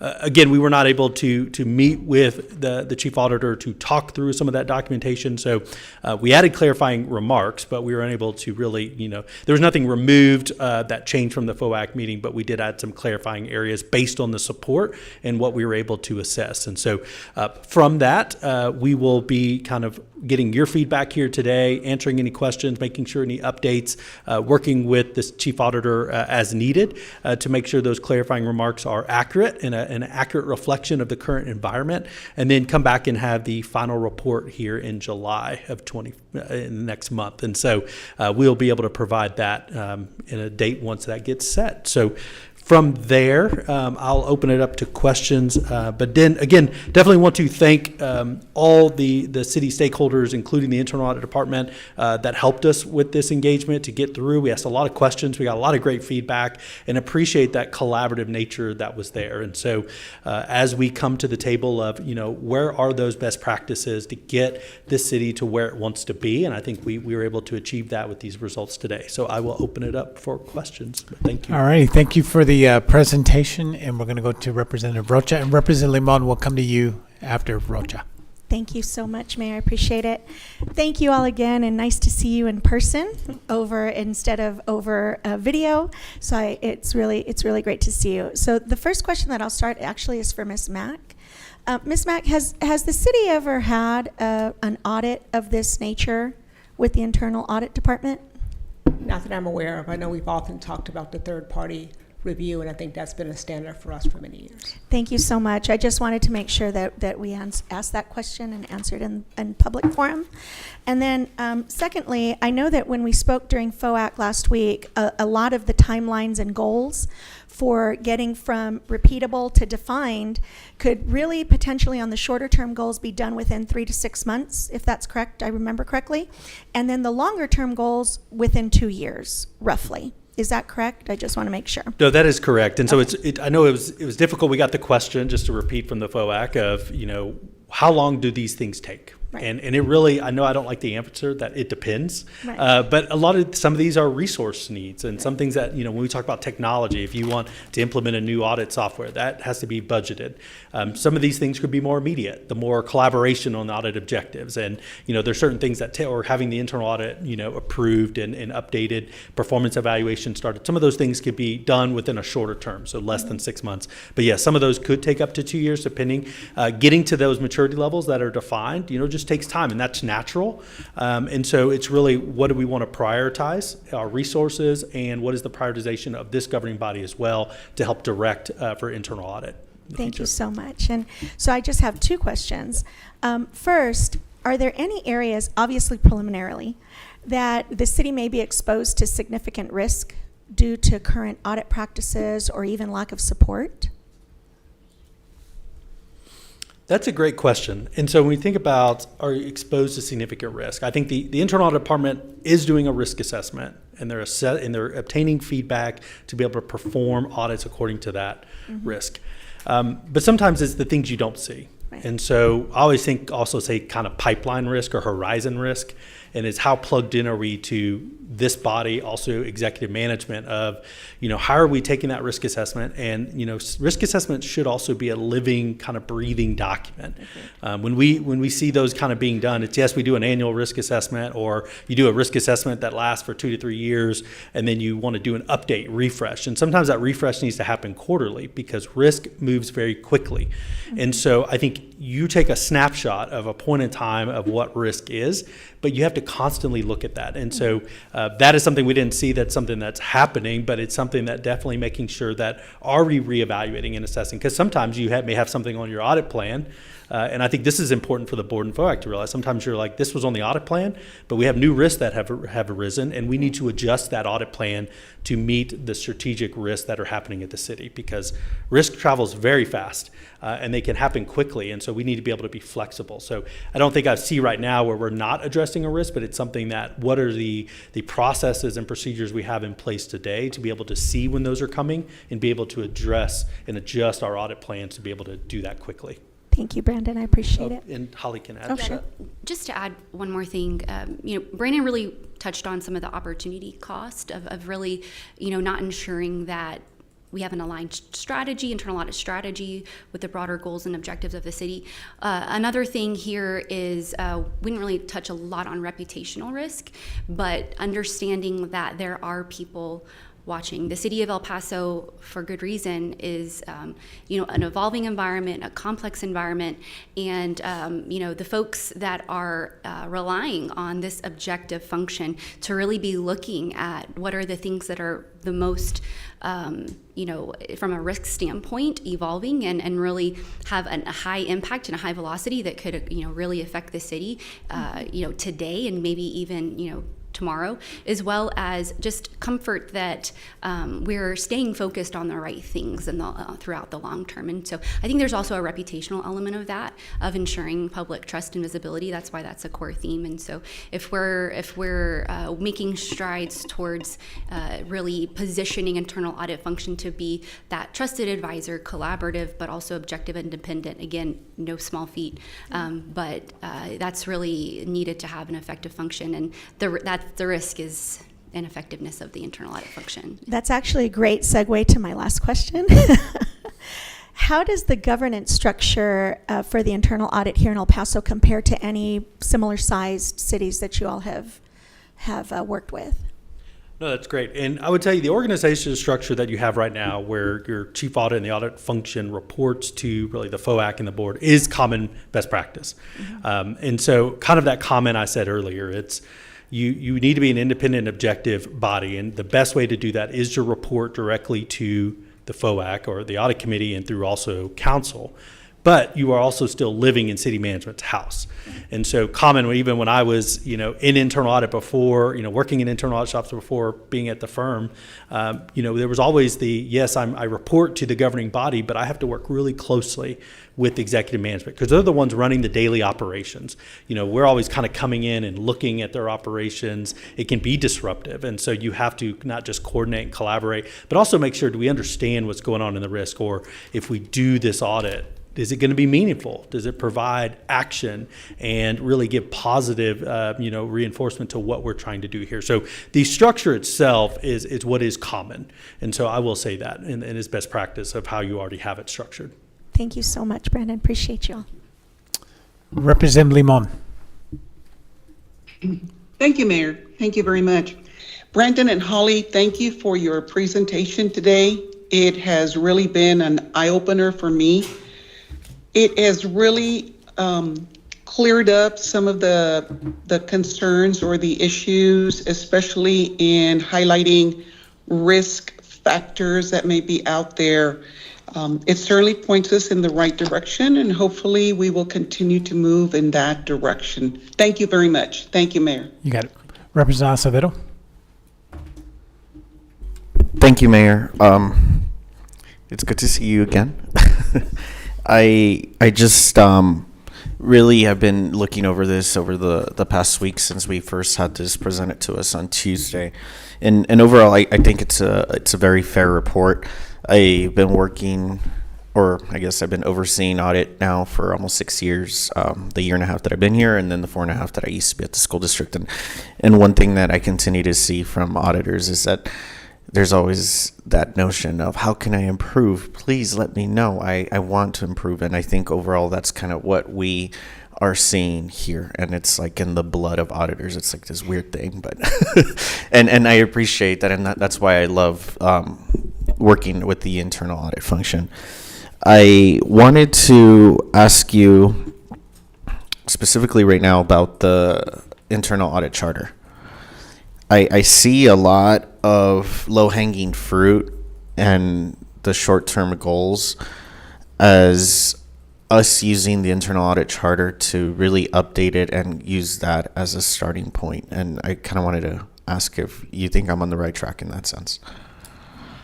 I completely agree, Representative. So to me, the internal audit charter really sets the foundation for internal audit. And so not just does it establish the roles, responsibility, but what they're allowed to look at. I mean, I've seen internal audit charters that say you're only allowed to go look at financial processes. And like, no, we got to clear that up. Like, we are here to look at all processes and also define the roles and responsibilities of things like the hotline. What is our reporting structure to the FOAC, and really sets the expectation. I think, in our professional opinion, definitely the charter itself sets that bedrock of the foundation, and from there, you having that updated, then it can guide you to the future. Okay, and one of the things that this is where it's so complicated in the audit world, where you have the internal audit charter, and one person might think, oh well, that's what the policies and procedures are, but that's not necessarily it, right? Because on top of that, you also have policies and procedures. So, as we're starting to implement a lot of this, I really want to have the help and recommendations on the best practices on what goes in the charter and what goes in the policies and procedures. For example, I think that the city manager plays a role in working through administratively with the internal audit function. So I see the city manager playing a role in the charter.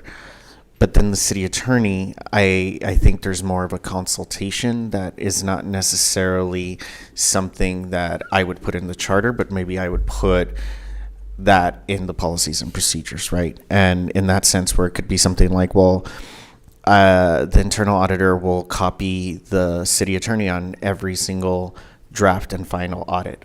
And then another procedure could be, if this looks like a very high-risk report, then the internal auditor will copy the city attorney just in case, saying, hey, this kind of high risk report before I post it, is this okay? And I see that more as procedures rather than cementing it in the charter. So if you could speak to that a little bit. Yeah, so you're exactly right. You know, the charter is the foundational bedrock that establishes the expectations, highlights roles and responsibilities of those coordinating activities that we've talked about. Policies and procedures support the execution of that, as you mentioned. Right now, your policies and procedures for internal audit are posted on for everyone to see. They're available for review. There's definitely some opportunity within those policies and procedures to get more clarity around what we mean by a particular audit standard. For example, there's a lot of internal audit standards that are peppered throughout the policies and procedures where we do see opportunities to define what does that execution for El Paso really look like. And so I think you're absolutely right. You're on the right track in terms of taking a really strong look at the policies and procedures. Yes, having standards and interpretation of those standards is great, but how are we going to be executing that across all functions of internal audit, including, city management, and a lot of those feedback and escalation channels that we talked about. A lot of what we talked about can be incorporated into those policies and procedures. Not that they're not maybe at a high level already there, but definitely some additional clarity. And also, we talked about this at the FOAC meeting, but there's this thing called single point of failure, right? And the need for succession planning. And so if all of these really great things are happening within the internal audit department, it's not really well understood within a documented space what these more, the procedures that really give the flavor to the internal audit function, right? Not just why are we doing this, but how are we doing this? You kind of run the risk of not really carrying that forward into the next generation of auditors, or at least giving them something to build upon when it's not clear in your policies and procedures. So I think you're really looking at it from a healthy perspective in terms of where to start. Okay. Yeah, I've just been breaking my mind. I'm like, where are we starting with all of this work? And go ahead, Brendan. And just to clarify too, because I think Holly makes some great points, but again, I think your charter should identify that, we're going to collaborate and communicate with city management, the city attorney, because they're handling different types of risk for the city and they all need to be aligned. But the policy procedures would actually give you, these are the specific steps we're going to take, right? If we're going to include them on these meetings or these kind of documentations, and that to be should more clearly defined. But again, the charter should show that we're going to coordinate, much like on the hotline.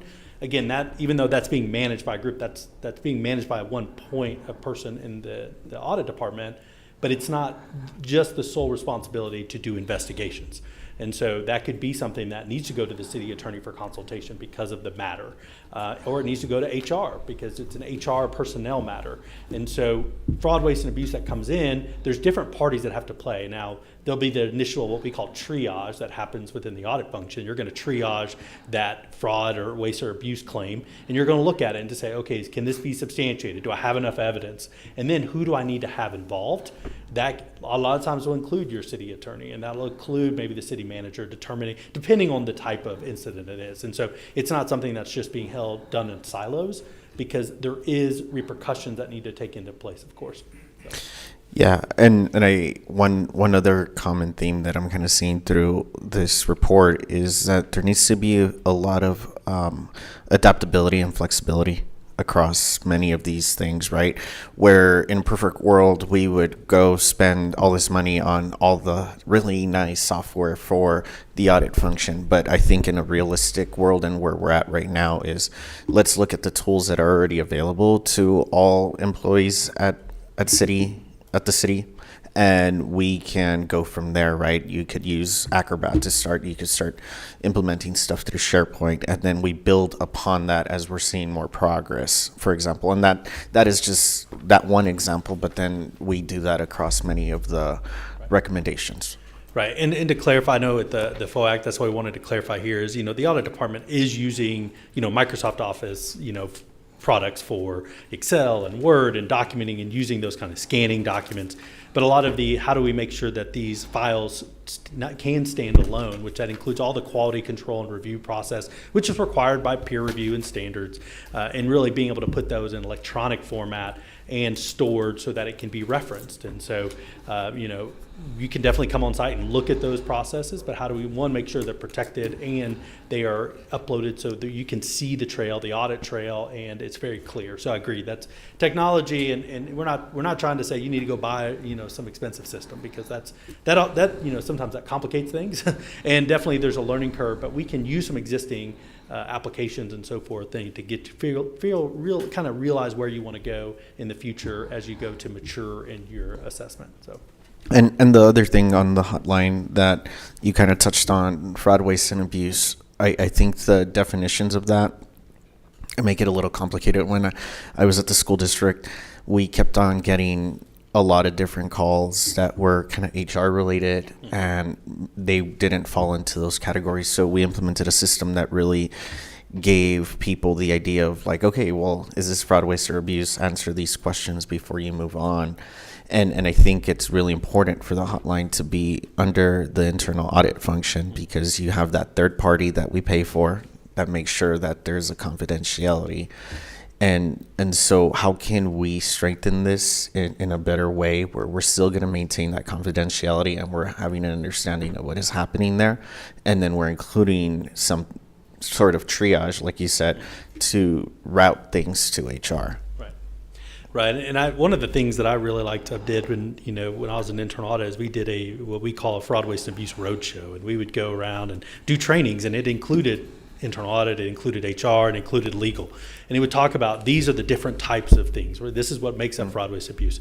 If it's a personnel matter or stealing time, that HR is probably going to, if you're doing your timesheet wrong, that's probably going to go back to HR. Personnel matter, misuse of benefits. If it's a legal matter, what is that and how that's defined, and then what is the role of internal audit? And again, it's a collaborative, function that does that. Having trainings, more communication. You have different types of,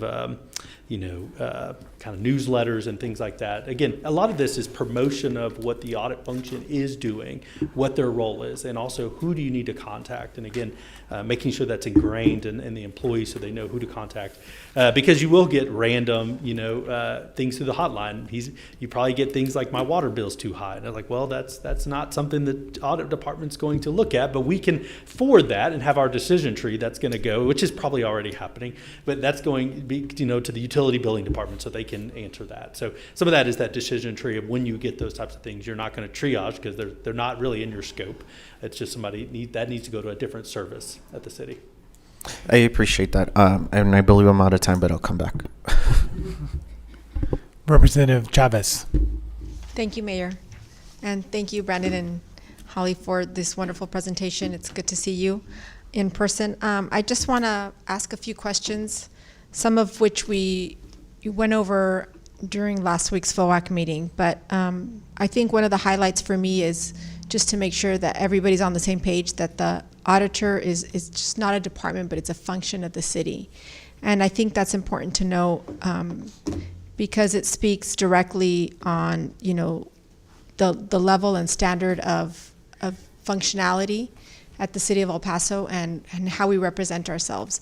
I think it also speaks directly towards, our values and our ethics and all of that. And I think that's, Holly, what you just mentioned briefly right now in terms of, how people view the city and how we're performing, basically. I also mentioned at last week's FOAC meeting that, all of us are trying to improve at some level. And this is no different than that, right? So we're all working towards, how we can make things better and move our city forward. Something that you've spoken a lot about, Holly, and I would like for you to clarify just a little bit more, because in your report you speak a lot about feedback, but then you've highlighted several times the difference between feedback and timely feedback. And so I was just wondering if you could please clarify that, where you see some gaps or what you mean by that timely feedback. Sure, and I think to really answer this question, go back to the fact that feedback should be continuous, right? It's, you have so many different activities that are occurring, and not only within an engagement in the audit lifecycle, but the governance and the management of the internal audit function. And so feedback, really starts at understanding what is really, what is management concerned, what are the risks that they're thinking about and focusing on. You guys have your ear to the ground when it comes to what your constituents and what your residents are concerned about. So what is that feedback there? That is occurring on a continuous basis. Even if we just do that once a year, we run the risk of not really adapting and evolving our audit strategy.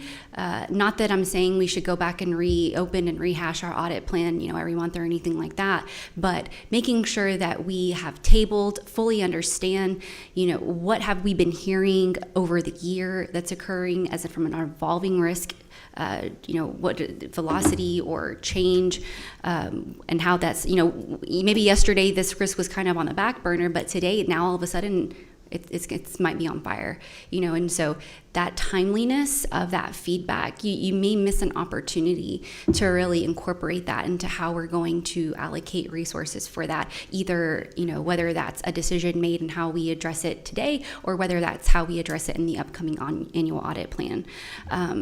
If you ask me something today about a risk and then you ask me in 6 months, I probably won't remember why I cared about that so much. And so having that door open to policy, again, it's not that stuff isn't occurring informally, we just don't really see how it's really being executed from we're auditors, so we like to see it being evidenced someplace, somewhere. And so so there's the timely feedback there at the more management and governance level. And then you have timely feedback at the engagement level. I mentioned planning is a continuous process, which is, I think, something that management hates. But, in general, like when I say that, because it's like, well, when are you going to stop planning the audit and just do it? But what we really mean by that is that we are continuously throughout the audit life cycle, before we engage, as we're engaging, when we're having our entrance conference and our planning discussions, we've engaged the right people, not just the process owners, but we make sure that we have the right people at the table for feedback up front. And then as we're going through our field work, as we're going through maybe some preliminary results or some findings, ensuring that communication channel remains open with the folks at the table who are there that have the ability and the authority to actually make some change.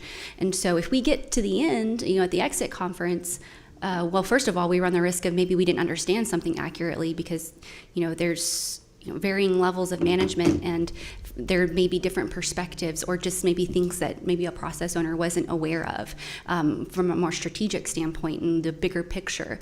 So we might get to the end of a finding and realize, well, maybe the risk wasn't what we thought it was, or maybe the condition of the finding wasn't what we thought it was. Again, I don't really have any evidence that that's occurred, but making sure that we have that timely feedback, making sure that our audit results are as effective as they can be when we reach the conclusion and we have the exit conference.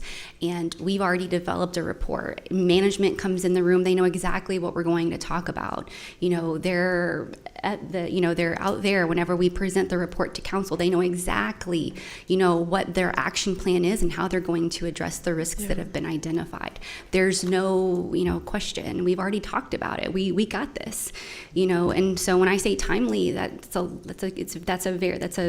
great question, and I think it means that timely feedback both at the management and governance level, and of course throughout the audit life cycle as we're completing our audit plan. And if I'm understanding you correctly, I think that's part of the collaboration that you were also speaking to. Absolutely.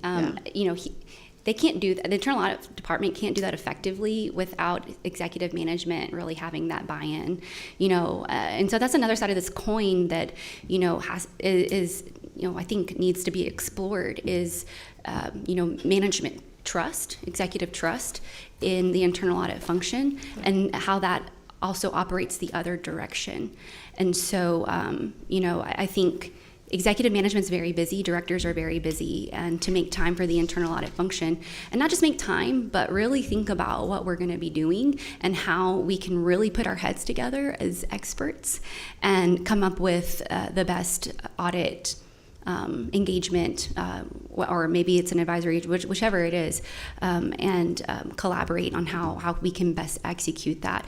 But I think that, foundationally, building trust that goes both ways is important to have a collaborative effort and an effective collaborative effort. I agree. Thank you for that. I also want to talk a little bit about a slide that you may have not included today, but we saw last week, and I know that you had to make some changes. But if you could just briefly touch on it, and it was the overall maturity achievement slide. There was some areas where we're already, kind of clearly going into a more defined stage. And Representative Chavez, what slide number is this? Well, it's in the appendix. So we could bring it up for that. It's slide 24. Thank you. Can we bring that up? There we go. There. Thank you. Perfect. And so if you look at governance, we're already kind of going into the defined area, but if you look at technology, we're kind of in between initial and repeatable. I do want to say that we have made some progress in standardization ever since I came onto FOAC. I know that we now have presentations during FOAC meetings and things like that. So there has been some improvement. I know that there's always room for more improvement. If you could just, briefly, talk about this slide and see where you see, within the short-term goals where you can see that we could progress the best and where you would focus on the most. I think it's a great question. I think there was the comment about low-hanging fruit earlier, and so I think if we think about in terms of the short term and where we can quickly get up to speed in some of these areas, definitely I see that in those middle three: management of the internal audit function, engagement level execution, and then of course technology. Management of the internal audit function, and again, this is going to be incumbent on everybody, the right people at the table having collaborative conversations on how that's going to be executed. But management of the internal audit function can definitely really jettison into that defined area pretty quickly. The foundational practices are there. It's just making sure that they are defined, maybe refined, ensuring that everybody understands how our procedures are executed, the expectation, roles and responsibilities, which also kind of feed into that governance level. You guys are further ahead in governance because you have a pretty robust internal audit charter, while there's definitely improvements that could be made, as well as the fact that we're here today talking about governance. And so we're already well on our way into define there, but management of the internal audit function, looking at our policies and procedures that we talked about, better defining some of the practices that are occurring and being executed, and ensuring that not only are they defined, but that they are consistently executed and held accountable for that execution through performance evaluation, performance information that's being communicated throughout the year. And then we talked a lot about already technology. Whenever you're in a paper-based environment, it just inherently you spend a lot of time, trying to organize files and, translate from a digital environment into a paper-based environment. So not only is that about the execution of putting things in more of a digital format, but also being a little bit more efficient within our engagement from a process procedural standpoint. And so, if you ask me, I think that those middle three are where there's really a lot of low-hanging fruit. I think the bottom one, communication, reporting, and monitoring, we're trying to creep into that defined area. And again, that is setting that expectation for communication and engagement back to that first core theme. So, it's hard to kind of really position this in a way that answers that kind of black and white. But I think the answer is we're working and making strides in all of these different areas. That's why we split up our results into short-term and long-term solutions, so that you can more quickly approach into that defined area and then over time work into getting into managed. And so our final report will definitely have additional detail on where we see in the short term being able to push into that defined area a little bit more easily. Again, it's still going to take a lot of engagement from all the different coordinating activities of the function. But that's kind of how I would table that in terms of the overall maturity achievement and where we go from here. Anything to add, Brandon? No, I think you handled that pretty well and be able to cover that. Again, you'll see on this slide, for those that have not seen it, in the dark colored bars are definitely where we've already seen the complete achievement. And so, again, in the previous slides, you kind of see where we're at overall, but you can see as we break down each one of these components, where we've already completed achievement and where there's also partial achievement. And so, much like you talk about engagement level planning execution, there's been a lot of partial achievement that's already getting into defined. So some tweaks there and some adjustments really can get you more into that defined space quicker.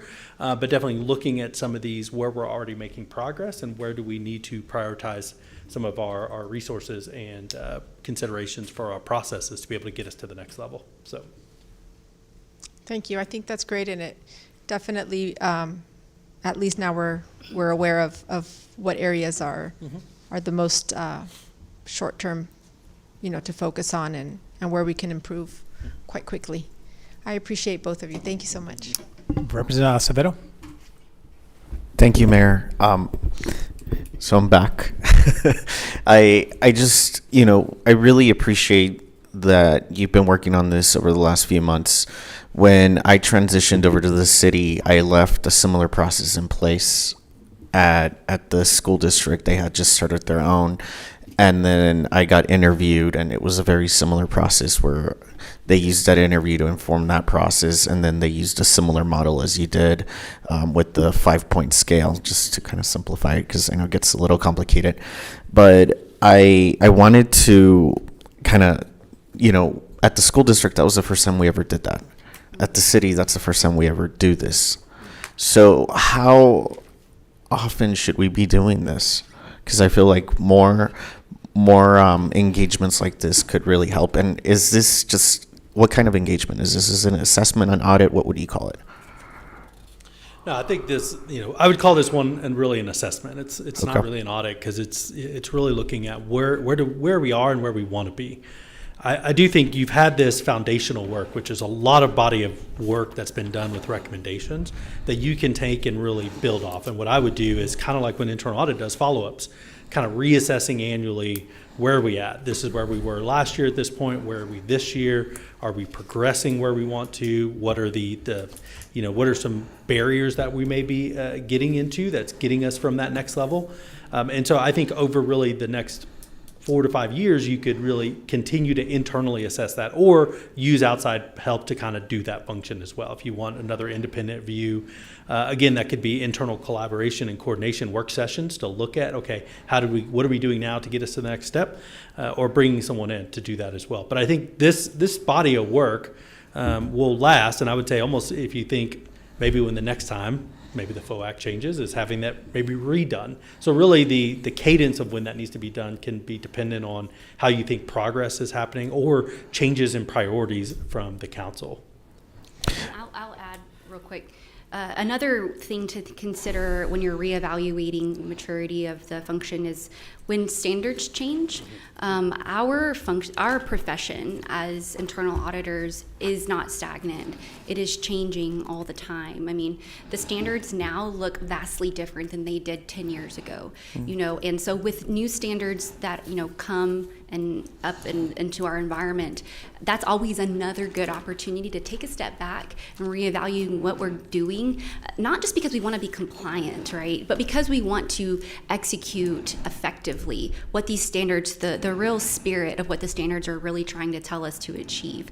And so when standards change, this was a huge year for standards changing. I mean, you guys were, it was just ripe for assessment, because you have both standards had really significant changes that affect the governance and the management of the internal audit function, and as well as the execution. And so when standards change, that's another good opportunity to consider, and they do probably every 5 to 7 years at a minimum.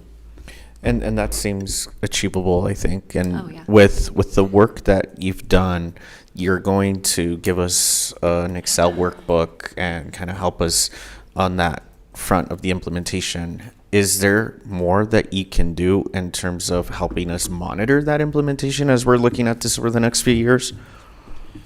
Yeah, I mean, we've done similar engagements. We call all those implementation assistants. And so implementation assistance is also kind of that really advisory nature where you sit here and say, okay, we've identified where we're at.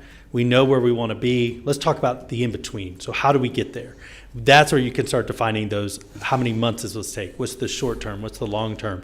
What do we need to do to be able to get there? And I think those are assistants we've done with other clients as well. You see where you say, let me really get boots on the ground to help you get to the next level. And that's a lot of just discussions and trial and error sometimes too, of like, how do I get to that next level? So that is something, definitely implementation assistance, that's something that could help get there.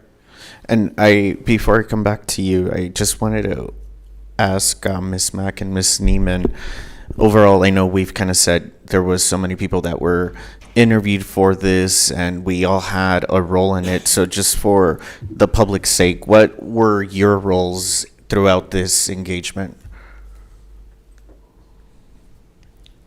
So Ms. Neiman and I, along with the CFO, were all interviewed during this project. And so we had an opportunity to provide some feedback along the way. So it was just more feedback. There was nothing else other than feedback, kind of like what we did as a FOAC and the council. Yes. So I met with the Weaver and the group. I think they followed back up with us and asked us for additional documentation, that we provided additional documentation. And then we did have a meeting at one point to ask like the status and then what the next steps was to get you to this point. Okay, and then you paid the bills. Okay, I appreciate that. I think that's important to note, just so we have a full understanding of how we got to today. One other thing that I had, based on some of the information that you've shared throughout your presentation, it notes that there's inconsistent advocacy and governance support for the IA function. What steps are being taken or need to be taken to ensure consistent and visible support from city leadership and governance bodies, including the council, to strengthen the effectiveness and independence of the internal audit function? Yeah, that's a really, really great question. And so I'll start with the need to, the advocacy aspect of it and the visibility of that advocacy. Right now, whenever these results are, audit results are reported out, being able for the internal audit function to speak how they collaboratively did work with management to get from point A to point B. I think the advocacy is something that just naturally shows through when you have an effectively engaged stakeholder group. And then you get that continuous feedback from the FOAC. And so it's just a natural thing that occurs whenever we start to advance our function into a more collaborative and engaged environment. Where the independence part comes in is whenever the chief audit executive is, I would say, empowered to perhaps push back on some things that maybe they don't agree with, and have very sound reasons, objective reasons why they are pushing back that are readily understood and explained by everyone. For example, and that includes pushback from, and when I say pushback, I would say just maybe from the perspective of being the trusted advisor, being able to effectively communicate why there may be some additional things to consider before we make a particular decision. For example, this is the simple example that I can show that you're probably really not expecting, but whenever we're asked to constantly review, maybe there's just kind of a concern about one particular process within the city, and the chief auditor is being asked to review that process multiple times by particular individuals or stakeholders. The chief audit executive feeling empowered to kind of push back and say, hey, I actually think that there's other things that we can do to put the accountability back onto city management and help you monitor that process more effectively so that you're not relying on our resources to help you with that. That's the kind of, I think, independence that also can shine through, is whenever the function is empowered to say, actually, I think we have a better resource or a better idea for you to be able to address that risk more continuously, versus kind of coming back to us and saying, hey, I want you to look at this, 3 times a year or whatever the case may be. And so I think, it's just something that naturally shines through to some degree, but also is visible in the interaction between the chief audit executive and the council and executive management. Okay, that makes total sense, and I really appreciate that example, because then my brain got going on many other examples that I think can fit that. So thank you for explaining that a little bit more. I don't know how long you're going to be here today. Is it like you're leaving in the afternoon type of thing? Yeah, in the afternoon. Okay. I was just hoping that maybe we're probably going to finish this part of the meeting soon, that maybe you could sit with Mr. Calderon, since you weren't able to connect last week because of the vacation that was happening, and since you're here already, I think it would be ideal to do that if you can, and I'm sure Mr. Calderon will be open to it. Overall, I think that's all I have, Mayor. I don't know if you want to allow Mr. Calderon to also address Weaver here or the council. I just wanted to afford him that. Okay. And he's certainly welcome to if you want to. But I have a couple comments. Yes. So just to make sure, I think Representative Rocha asked, but we are at the level 2 repeatable stage, and the short-term goal would be to get us to level 3.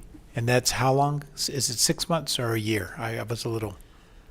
Yeah, that's the one where it kind of really depends, because there's a lot of elements, much like what's on the slide, of how do you get to level 3 defined. And so some of those things could be short term, some of those are long term, but I think that's where you have to sit down and say, how long do we think it'll feasibly take to get us to that next level?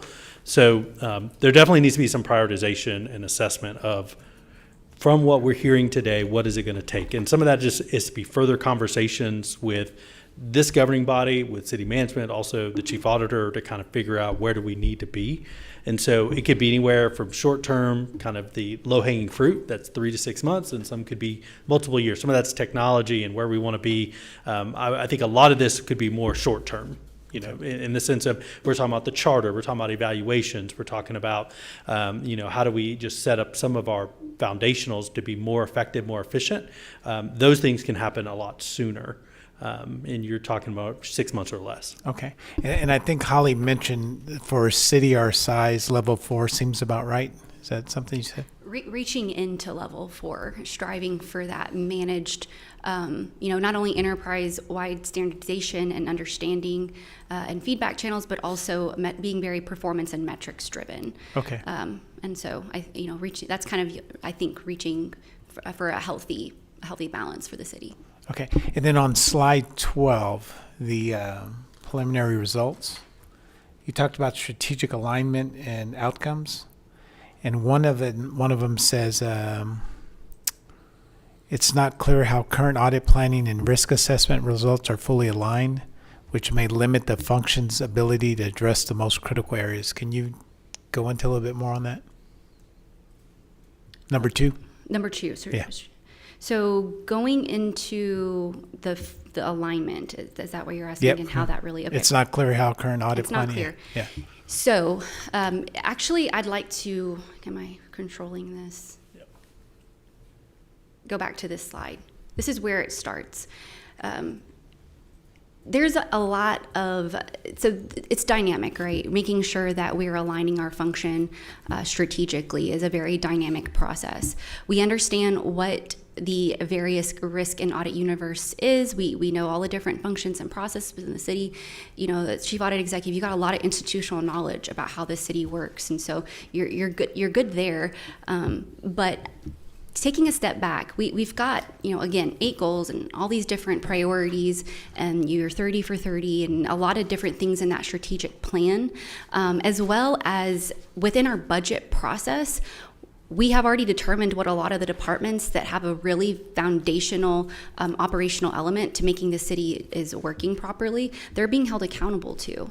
And so aligning what are, when we did our risk assessment, how did we consider those goals and those priorities within our risk assessment operationally, from a human capital perspective, from a technology perspective, while looking at last time audited and change management and all that is also very key, but really thinking about and thinking through what did the departments in strategic focus and what they've said they're going to do with their budget going to achieve, and how does that actually filter through the risk assessment process. Right now what we see is you got the 9 risk categories with various weightings.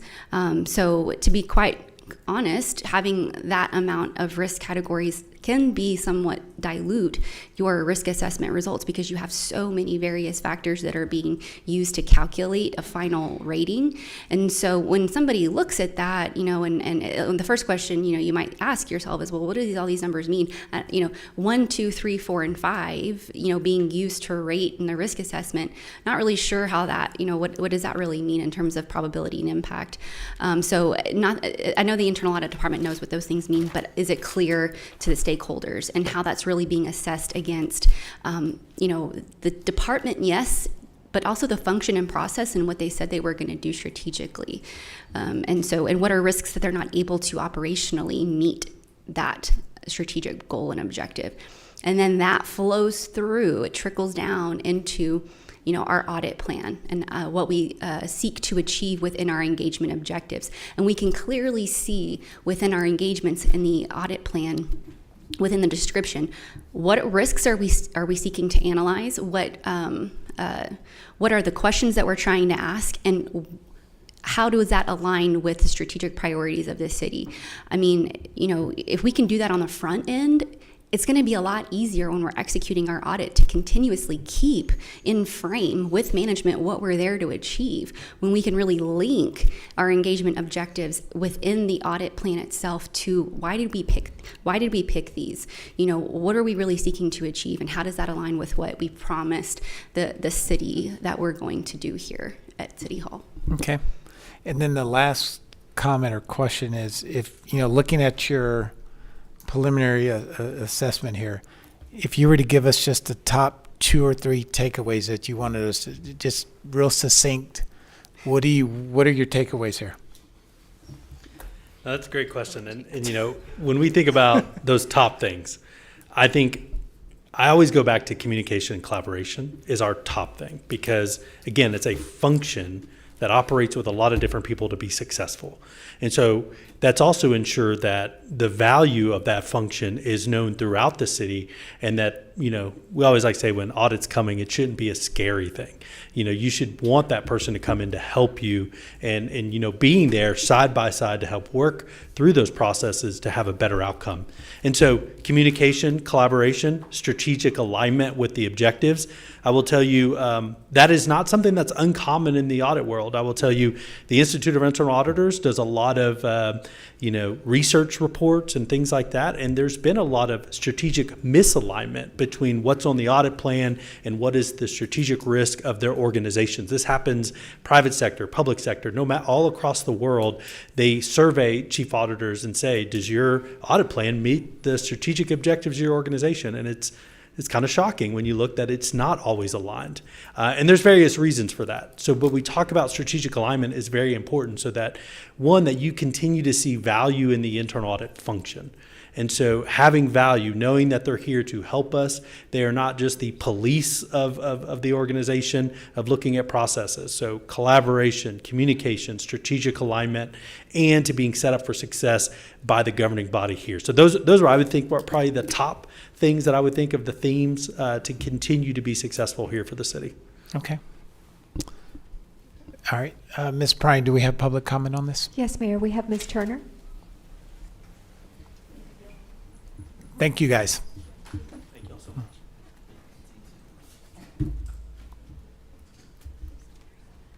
Good afternoon, Ms. Turner. Good afternoon, Good Mr. Turner. afternoon, Mayor Council.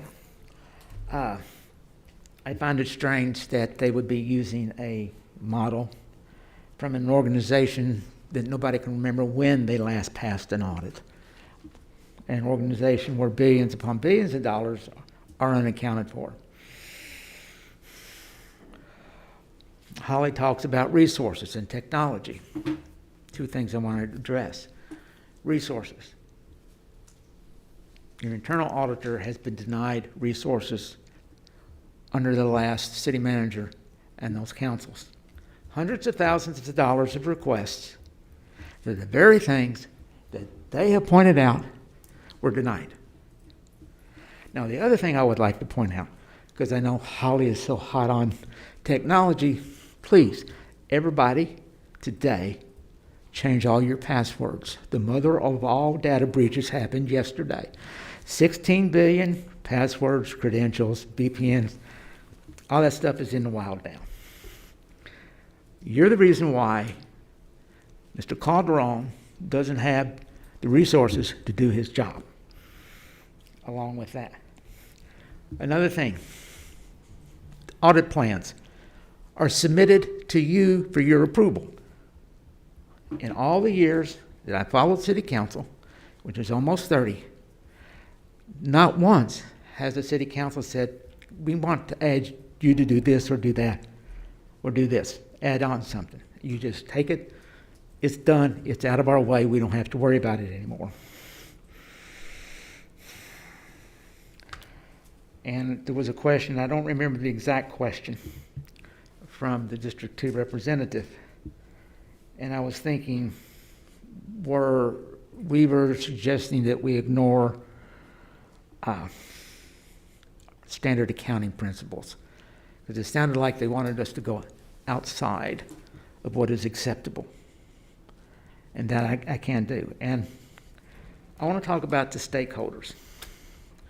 The most important stakeholder right now is the person standing right here, me, the public. Do we have trust in your internal auditor? And I can say yes. After almost 30 years here. It's, what is it, been 20 years, Mr. Calderon? I have learned that I can trust this man. I know the man has integrity. And I know that he's got the best possible people that you can find because they're well trained. They're smart. So, as a member of the public, that's what I want. I don't want something like Enron where the internal auditors were Thank you, Ms. Turner. Arthur Anderson and they Thank you, ignored ma'am. their job and the company collapsed. Integrity versus people Thank you, Ms. who don't Turner. pay attention to their job. Thank you. Thank you, Ms. Turner. Ms. Fry, do we have action on this one? I don't believe there's any action needed on it. Okay, so there's no action? But council doesn't have, it's posted for action if council wanted to take action, but you don't need to if you Okay. don't want to. All right, anyone, yeah. Any action? Okay. No. No, I think we're good on this one. Okay. Thank All right, you. Ms. Fry. Yes, sir. Would council like to retire into executive session at this time? Motion and a second. Call There's for a the vote. motion and a second to retire into executive session. All in favor? Aye. Anyone opposed? And the City Council of the City of El Paso may retire into executive session pursuant to Section 3.5A of the El Paso City Charter and the Texas Government Code, Chapter 551, Subchapter D, to discuss any of the following. Executive session item 1, claim of Kyle Farid, claim 748 under 551.071. Executive session item 2, application of El Paso Electric Company for its amendment to its commission-approved AMS deployment plan, PUC number 58209, HQ number utility-68, under 551.071. Executive session item 3, application of El Paso Electric Company to change rates, PUC number 57568, HQ number utility-60, under 551.071. Executive session item 4, discussion on economic development opportunities in West El Paso, HQ number 24-4099, under 551.087. Executive session item 5, discussion on economic development opportunities in East El Paso, HQ number 24-3468, under 551.087. And executive session item 6, city attorney evaluation and legal consultation regarding employment evaluation process and duties for city manager, city attorney, and chief internal auditor as city council appointed employees, HQ number 4883 under 551.071 and 551.074. These matters are taken into executive session under 551.071, consultation with attorney, 551.074, personnel matters, and 551.087, deliberation regarding economic development negotiations. It is 12:12 p.m.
Okay, Ms. Prime, you ready?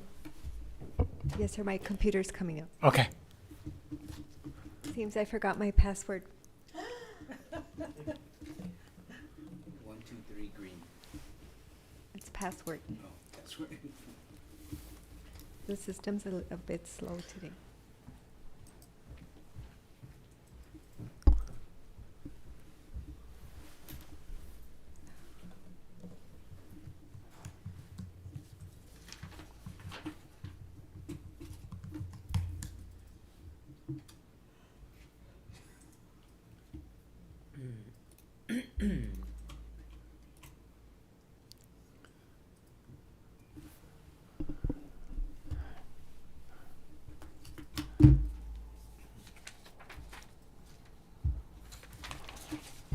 Representative Limon is still with us.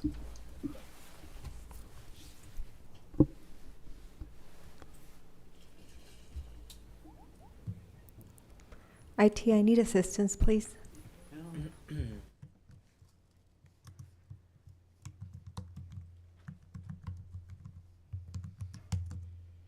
Okay, never mind. I got it. Sorry about that. Is there a motion to come out of executive session? Motion. Second. There's a motion and a second to come out of executive session. All in favor? Aye. Anyone opposed? And the work session is back in session at 3:52 p.m. Mayor Pro Tem EX1. Thank you, Ms. Prine. Motion made, seconded, and carried that the city attorney's office, in consultation with the city manager, be authorized to deny the claim of Glayel Farid in High Q matter number claim 748, and to take all steps necessary, including the execution of any required documents in order to effectuate this authority. Okay, there's a motion. Is there a second? Second. Motion is second. Ms. Prime, please call for the vote. Yes, sir. There's a motion made and read into the record by Mayor Pro Tem Chavez, seconded by alternate Mayor Pro Tem Fierro on EX1 to deny the claim. On that motion, call for the vote.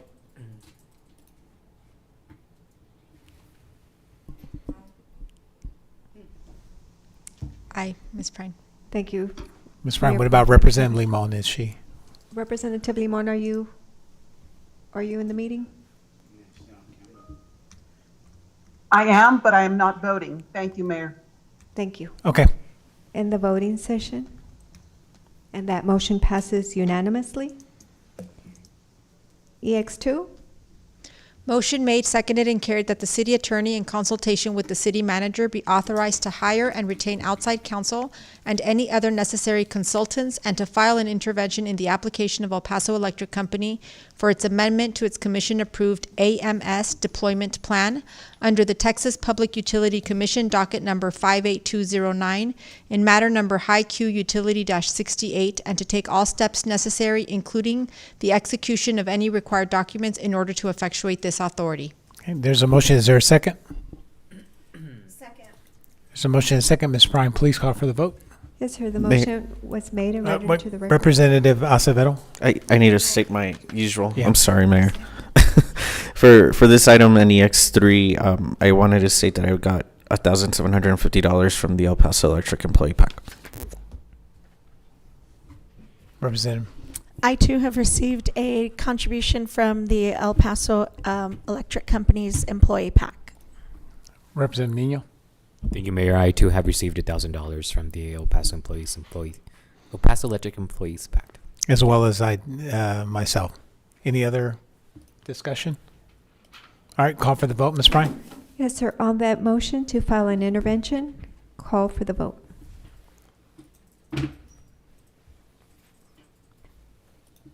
Representative Limon, will you be abstaining? Yes, ma'am. Thank you.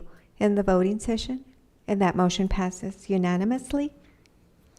EX3, No action? thank you. EX4, No action? thank you. EX5, No action? thank you. EX6, No action. thank you. Is there Motion to adjourn? Motion to adjourn. Motion to adjourn? There's a motion and a second to adjourn the work session. All in favor? Aye. Anyone opposed? And the work session for Monday, June 23rd, 2025 is adjourned at 3:55 p.m. Thank you, Council. Yep, Representative Limon, thank you for hanging in there with us. Thank you, Mayor. Have a good day. All right.